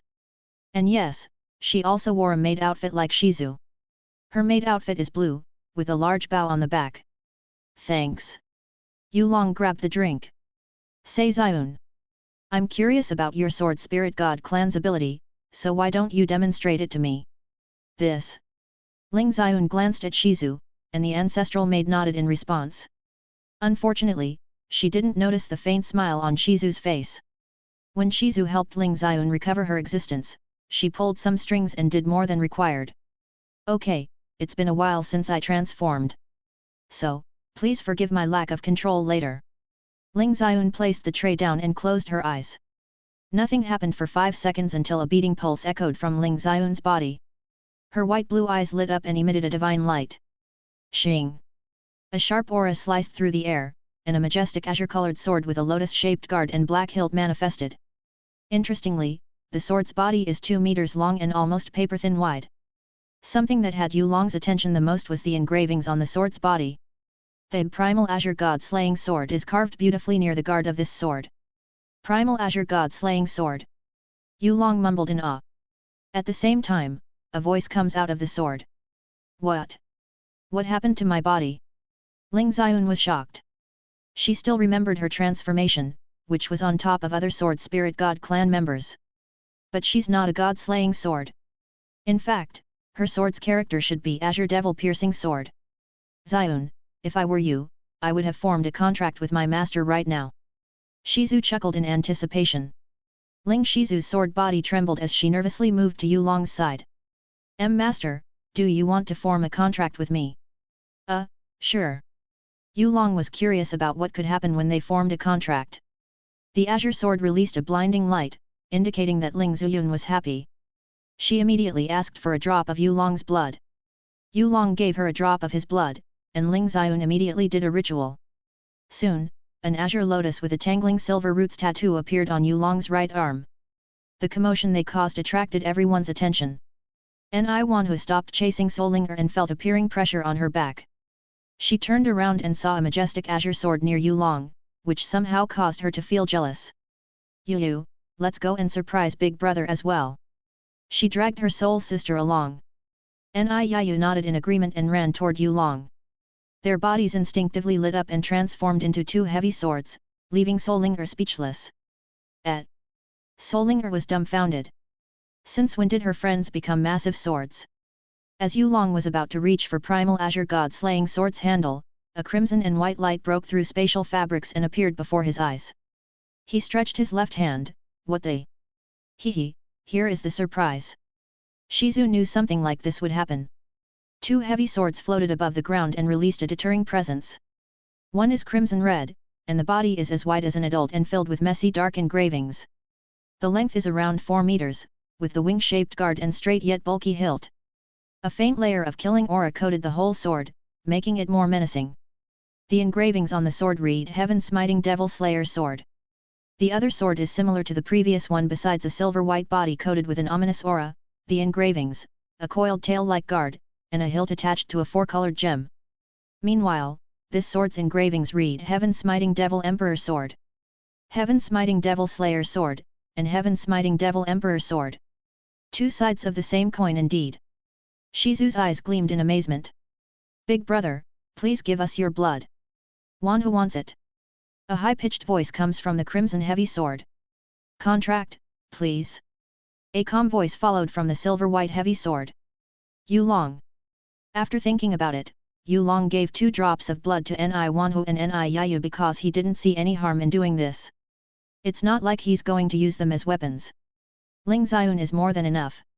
And with that, a tattoo with crimson red and silver white swords crossed against each other appeared on Yu Long's left arm. Of course, all this is very faint on his skin. Shizu covered her fox-like expression and praised, "Hehe, congratulations on getting 3 spirit maiden swords, master." "Fuck, so this was your plan?" Yu Long cursed inwardly. "What's fuck?" An innocent voice appeared in Yu Long's head. It was Ni Wanhu's. "Damn it." Yu Long grimaced and smiled, "Good game, Shizu. Good game, I will get you back on this later." Chapter 199, Restoring Primordial Profound Arc, and Becoming Super Rich. Yu Long sat on a wooden bench and released a heavy sigh because Shizu messed with his mood. He would like to get back on that smug maid but knew there were no harmful effects on accepting Ling Xiun, Ni Wanhu and Ni Yayu's contracts. After ordering Shizu to take Ni Wanhu and Ni Yayu to play somewhere else with Solinger, Yu Long rubbed his temple and asked, "Yuan, what is the status of the rare minerals you mined?" The emerald spiritual phoenix popped out of the bush behind Yu Long and returned with a surprised look, "Whoa, master! Since when did you know I was here?" "Since the beginning, the report, though." Yes, I will take them out right now." Yuan snapped her finger casually, and a swirling vortex appeared beside her. It poured chunks upon chunks of minerals to the ground, shocking Ling Xiun, who stayed behind Yu Long. "Good God, these minerals!" Ling Xiun gasped while covering her mouth. "Some of these are so rare they were like hot pancakes in the primordial channel." "Is that so?" Yuan responded uninterestedly. "There are tons of these underground." "Girl, what do you expect from the planet made by the evil god himself? After millions, if not more, years of accumulation, it would be weird if there were no rare minerals like this. The primordial energy and aura might not be around anymore, but you cannot underestimate this era's essence." "I suppose you're right." Ling Xiun bowed down and checked some minerals by hand. Even though she could use her divine sense, she's more comfortable doing it manually because of her origin as the Sword Spirit God clan's member. "What do you think? Are there any minerals we could use to fix the spirit world of heaven and earth?" Yu Long asked after a good 5 minutes. Ling Xiun pondered and answered, "We can do something with these minerals. However, we still lack a bonding element. In the past, evil god made the spirit world of heaven and earth with many heavenly treasures, some even he forged himself. The most important one is Twilight's Tears. There are some Twilight's Tears left in the fortress, but I don't think they are enough to repair the damage. Will this do?" After some consideration, Yu Long picked a treasure chest from his spatial storage and placed it on the table nearby. "Master, that thing." Yuan's eyes widened in shock. "Yet." Ling Xiun brushed her hands and opened the treasure box, "Let me see." What greeted Ling Xiun was none other than Meru, the nugget of the star. Mentioned in chapter 47. A massive silver orb is lying in the treasure chest. At first glance, Ling Xiun couldn't find anything special about this metal. But then her sharp sense detected that this metal was alive. "Master, where did you get this metal?" Ling Xiun couldn't help but ask curiously. Yu Long sipped her iced lemon tea and answered, "I made it." "Well, to be more precise, an old friend of mine collaborated and made it. We called it Meru, the nugget of the star. It's a special alloy that is complexly made with several different metals and careful mixing techniques. It somehow gained a property to absorb metal and continuously evolved with the right resources. The one you stare at right now is the biggest one I had." "You had? Does that mean you have more somewhere else?" Ling Xiun was speechless. An alloy that could devour metal and evolve, she has never seen or heard such a thing in the era of gods. People are going to wage war because of this alloy alone. Yet. So, what do you think of Meru? Can we substitute Twilight's Tears with it?" Ling Xiun gauged the nugget of the star. "Technically speaking, we can. No, we might even strengthen the spirit world of heaven and earth with Meru instead of just fixing it," she added excitedly. "Good, you can talk with Yuan more about the materials." Yu Long smiled leisurely. I will be waiting for the good news. Leave it to me.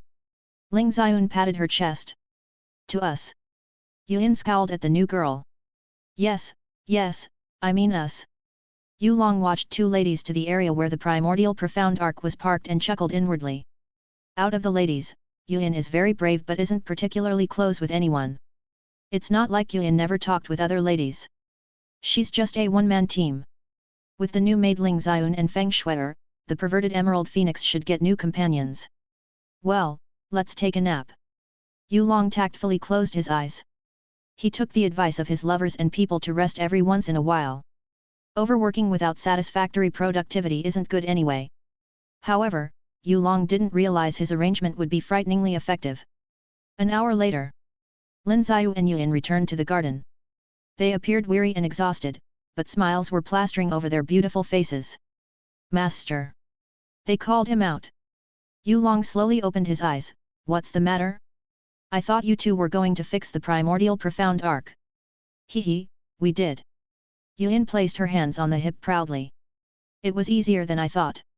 Right, my little junior. Ling Xiu nodded. Thanks to Meru's versatile properties, we fixed the damaged parts quickly. We even upgraded the dimensional traveling ability, which allowed us to travel to any parts of the primal chaos, as long as they are not forbidden grounds. Senior Yuan helped me a lot in creating a new energy source with her phoenix flame. As long as the phoenix flame in the central room wasn't completely extinguished, the whole ship should be able to function for eternity. Of course, we still had to maintain it every 5 years and see if Meru is durable enough. Overall, the spirit world of heaven and earth has been restored. No, it has become slightly stronger than before. The spirit sword maiden finished her report proudly. Yu Long was startled by this news. Really? Really, Yuan confirmed solemnly. Damn! What are you two waiting for then? Let's check the resources left behind in the hidden storage.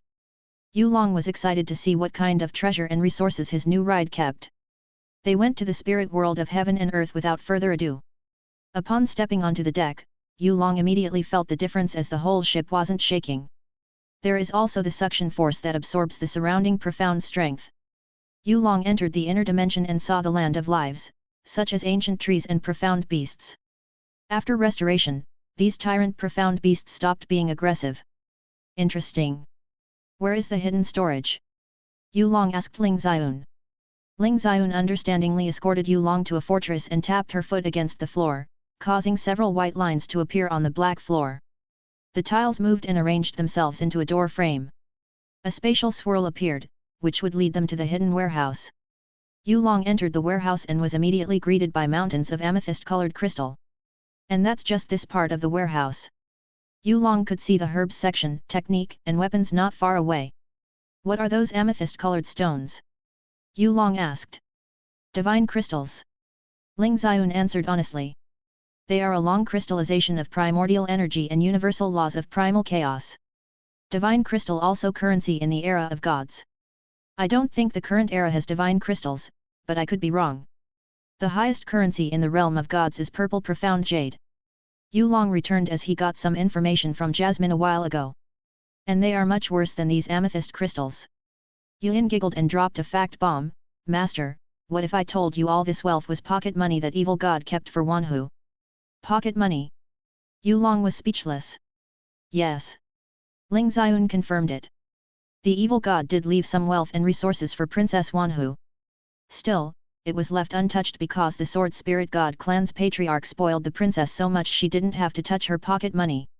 In fact, the patriarch even added some divine arts and weapons for her here. Thankfully, Master met us at the right time, or else all this wealth and resources will become wasted, corroded by space and time. She gazed at Yu Long and added, Master, since you're Princess Wanhu's guardian, all of this will be yours now. Hehe, you're rich. Yuan was happy for Yu Long. Whoa, did I just become super rich overnight? Yu Long couldn't help but stand in a daze because of this news. Chapter 200, Eternal Night Royal Family's Comeback. As Yu Long was busy with his new wealth, two middle-aged men finally arrived at the Divine Phoenix City. They are wearing dark grey robes with an abstract logo of white clouds crossed with 3 ink strokes and a straw hat. That logo is the Lost Heaven sex symbol. The city definitely looks worse than I remembered. One of the middle-aged men commented. He sighed because a disaster always happens when everyone doesn't want it. It's good enough that the city is intact. The other middle-aged man said casually. From the news, we knew the disaster they faced was not light. Keek, thankfully, Yulong demolished the Alliance army, which is good because those who aligned with the four great sacred grounds ultimately got what they deserved. You really hate them, hey? The first middle-aged man with a playful expression is obviously Yulong's grandfather, Su Sanshan. The second middle-aged man, the demon king of illusory demon realm, Yun Kanghai, rolled his eyes. Of fucking course, I hate them for killing my liege, the demon emperor and little demon emperor. Don't be a hypocrite, Sanshan. You hate them as much as I do. Hee, I do. Su Sanshan laughed cheekily. But I kept it burn in my heart long enough to know everything had its time. Thanks, God. I have such a capable grandson to help me with it. Yeah, you're sure lucky. Yun Kanghai snorted because Yulong was a demon he couldn't think of defeating. Even he, the demon king, sometimes questioned who was the real demon between the two of them. Su Sanshan continued walking. Okay, stop talking nonsense and follow me to the Divine Phoenix Palace. Your head is nonsense. They walked on the main street and quickly arrived at the Divine Phoenix Palace. Some guards raised their weapons at them warily, but Su Sanshan pulled a badge from his sleeve. It works like magic, and the guards even bow to Su Sanshan. As the guards let them in, Su Sanshan and Yun Kanghai leisurely entered the Divine Phoenix Palace. On the corner of their eyes, they saw the primordial profound ark parked on the palace's field. Well, the primordial profound ark was many times smaller now that Yulong had it under his control. Yes, Yulong could change its size freely. What the fuck is that? Yun Kanghai's eyes widened in disbelief. Su Sanshan glanced at the primordial profound ark and replied, that is primordial profound ark. An ancient vessel that appeared once every 300 years above the Divine Phoenix City. Opportunities and dangers lie within that profound ark, and no one ever explored it completely. I didn't receive any news about this, but we can assume that Yulong got his hand on it. Damn! Yun Kanghai cursed between his breaths. He was jealous of Su Sanshan for having an abnormal grandson like Yulong. Unknown to Yun Kanghai, he was also supposed to have an abnormal grandson, but not anymore. They continued to walk deeper into the palace, but Yun Kanghai couldn't help but steal glances at the primordial profound ark. He could only sigh and probably ask Yulong if he could board on it later. 15 seconds later. Su Sanshan saw a familiar-looking figure in a phoenix-themed red robe and mocked with a grin, "Yo, antique phoenix. I heard you were in trouble." Feng Shenwei frowned when hearing the unpleasant voice. He was having tea time with his son and Su Nanan, but the voice ruined the mood immediately. "Sanshan." He grumbled unhappily. Su Sanshan walked to the pavilion surrounded by an artificial blue lake and hugged Su Nanan before sitting beside her. Yun Kanghai followed and decided to lean on the supporting pillar instead. "You arrived faster than I thought." Su Nanan blinked at her husband. Su Sanshan shook his head gently. "As soon as I heard the 5 nations allied to attack the Divine Phoenix Empire, Kanghai and I were already on the move. We didn't expect Yulong to finish them before we could even cross the Blue Wind Empire's border. I thought the Lost Heaven Master was the one who finished them." Feng Hongkong and Feng Tianwei were puzzled by Su Sanshan's words. Su Sanshan gave them a weird look, but then he realized his grandson probably didn't tell them about his real identity yet. Su Nanan even confirmed it by pinching his thigh gently. "Technically, yes. But no." Su Sanshan mysteriously answered their confusion. "Anyway, we are here to support you to attack the Alliance nations and 4 great sacred grounds. Can the Lost Heaven sect provide us with more support?" Feng Tianwei doesn't follow Su Sanshan's words immediately. "The Divine Phoenix Empire is at its weakest state right now. They can." Yun Kanghai finally opened his mouth. Feng Hongkong and Feng Tianwei frowned, "And who might you be?" Yun Kanghai rubbed his nose and crossed his arms while introducing himself. "Hear my name, O you Phoenix descendants. My name is Yun Kanghai, the Demon Lord of Illusory Demon Realm." Su Sanshan. Su Nanan. What's with this cheesy introduction? This guy is asking for a beating. Meanwhile, Feng Tianwei and Feng Hongkong were shocked. They have heard about Yun Kanghai, the most wanted evil person in the eyes of the 4 great sacred grounds. The rumor said the Demon King escaped his prison at the now-destroyed Heavenly Sword Villa and went from the face of Profound Sky Continent for a while. Who would have thought Yun Kanghai, the Demon King, would be with the Lost Heaven sect? But thinking about it, only the Lost Heaven sect could hide someone like Yun Kanghai from the four great sacred grounds. Demon King, Yun Kanghai. Feng Tianwei squinted his eyes. Since you are here, does this mean the Lost Heaven sect and your illusory demon realm have a partnership with each other? For now? No. Yun Kanghai answered honestly. I'm here to follow you guys and destroy four great sacred grounds, especially the mighty heavenly sword region. To be fair, even if we have illusory demon realm on our side, there wouldn't be much change in the strategy because the Lost Heaven sect alone is more than enough to crush the four great sacred grounds. We don't even have to get our hands dirty with you long around. He confidently added. Yet, there are elders from the Lost Heaven sect waiting at the borders of the Divine Phoenix Empire right now. Su Sanchen dropped another bomb of fact. This. Feng Shenwei and his son were speechless. Are you telling the truth, Sanchen? Su Sanchen chuckled, Antique Phoenix, you don't know how much I hate the four great sacred grounds. We will be a big family soon, so I will reveal a bit about my past. My real name is Ye Sanchen, I'm the current patriarch of the Eternal Night Royal family. Don't tell me. Feng Tianwei's eyes widened as he stood up from his seat. You're. Su Sanchen waved his hand. Yes, I'm a surviving member of the Eternal Night Royal family. Well, there aren't many of us for now. Unfortunately. Only 4 people inherited the Eternal Night Royal family's bloodline, including me, my daughter, Yu Long, and my newly born granddaughter. Feng Tianwei rubbed his forehead and commented, it also means the engagement between Yu Long and your granddaughter is an alliance of both royal families. Hee, correct. Su Sanchen laughed slyly. Sanchen, you fox-like son of a bitch. Feng Tianwei responded with a weak smile. You hide yourself so deeply. When we met and fought that day, I always felt your bloodline was extraordinary and not any weaker than Phoenix's bloodline. Knowing you're part of the Eternal Night Royal family now makes me feel overwhelmed. This unbelievable. Feng Hongkong stared at Su Sanchen solemnly. After more than 1,000 years, the Eternal Night Royal family will return even stronger. Elder Sanchen, your Eternal Night Royal family is playing a long game that even our Phoenix Royal family didn't dare to do. They say what doesn't kill you makes you stronger. Su Nanan opened her mouth and giggled.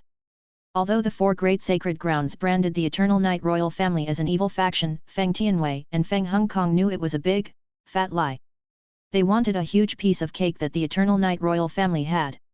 Feng Tianwei and Feng Hongkong bet the 4 great sacred grounds didn't see this coming to bite their asses. The Phoenix Royal family will follow the Eternal Night Royal family till the end. Feng Tianwei gave Su Sanchen a determined look. When are we going to attack? Su Sanchen glanced at the primordial profound arc on the field and replied, calm down. Let's wait for Yu Long first. Meanwhile, let's discuss how we divide the Alliance nation's territories. Our Eternal Night Royal family also wanted a piece of land to build our empire back. Did the Blue Wind Empire's emperor tell you? Feng Hongkong asked curiously, and Su Sanchen gently nodded. A few days ago, Feng Hongkong already had a conversation with the Blue Wind Empire's emperor, King Wanhe. Shortly after, Su Sanchen also received a message from King Wanhe about their plans. Let's split it evenly then. The Divine Phoenix Empire's emperor added without hesitation. After eliminating the 5 nations and 4 great sacred grounds, the profound sky continent will be under 3 great empires' jurisdiction. What do you think? He gazed at Su Sanchen deeply. That sounds about right. Su Sanchen agreed readily. Thanks for listening.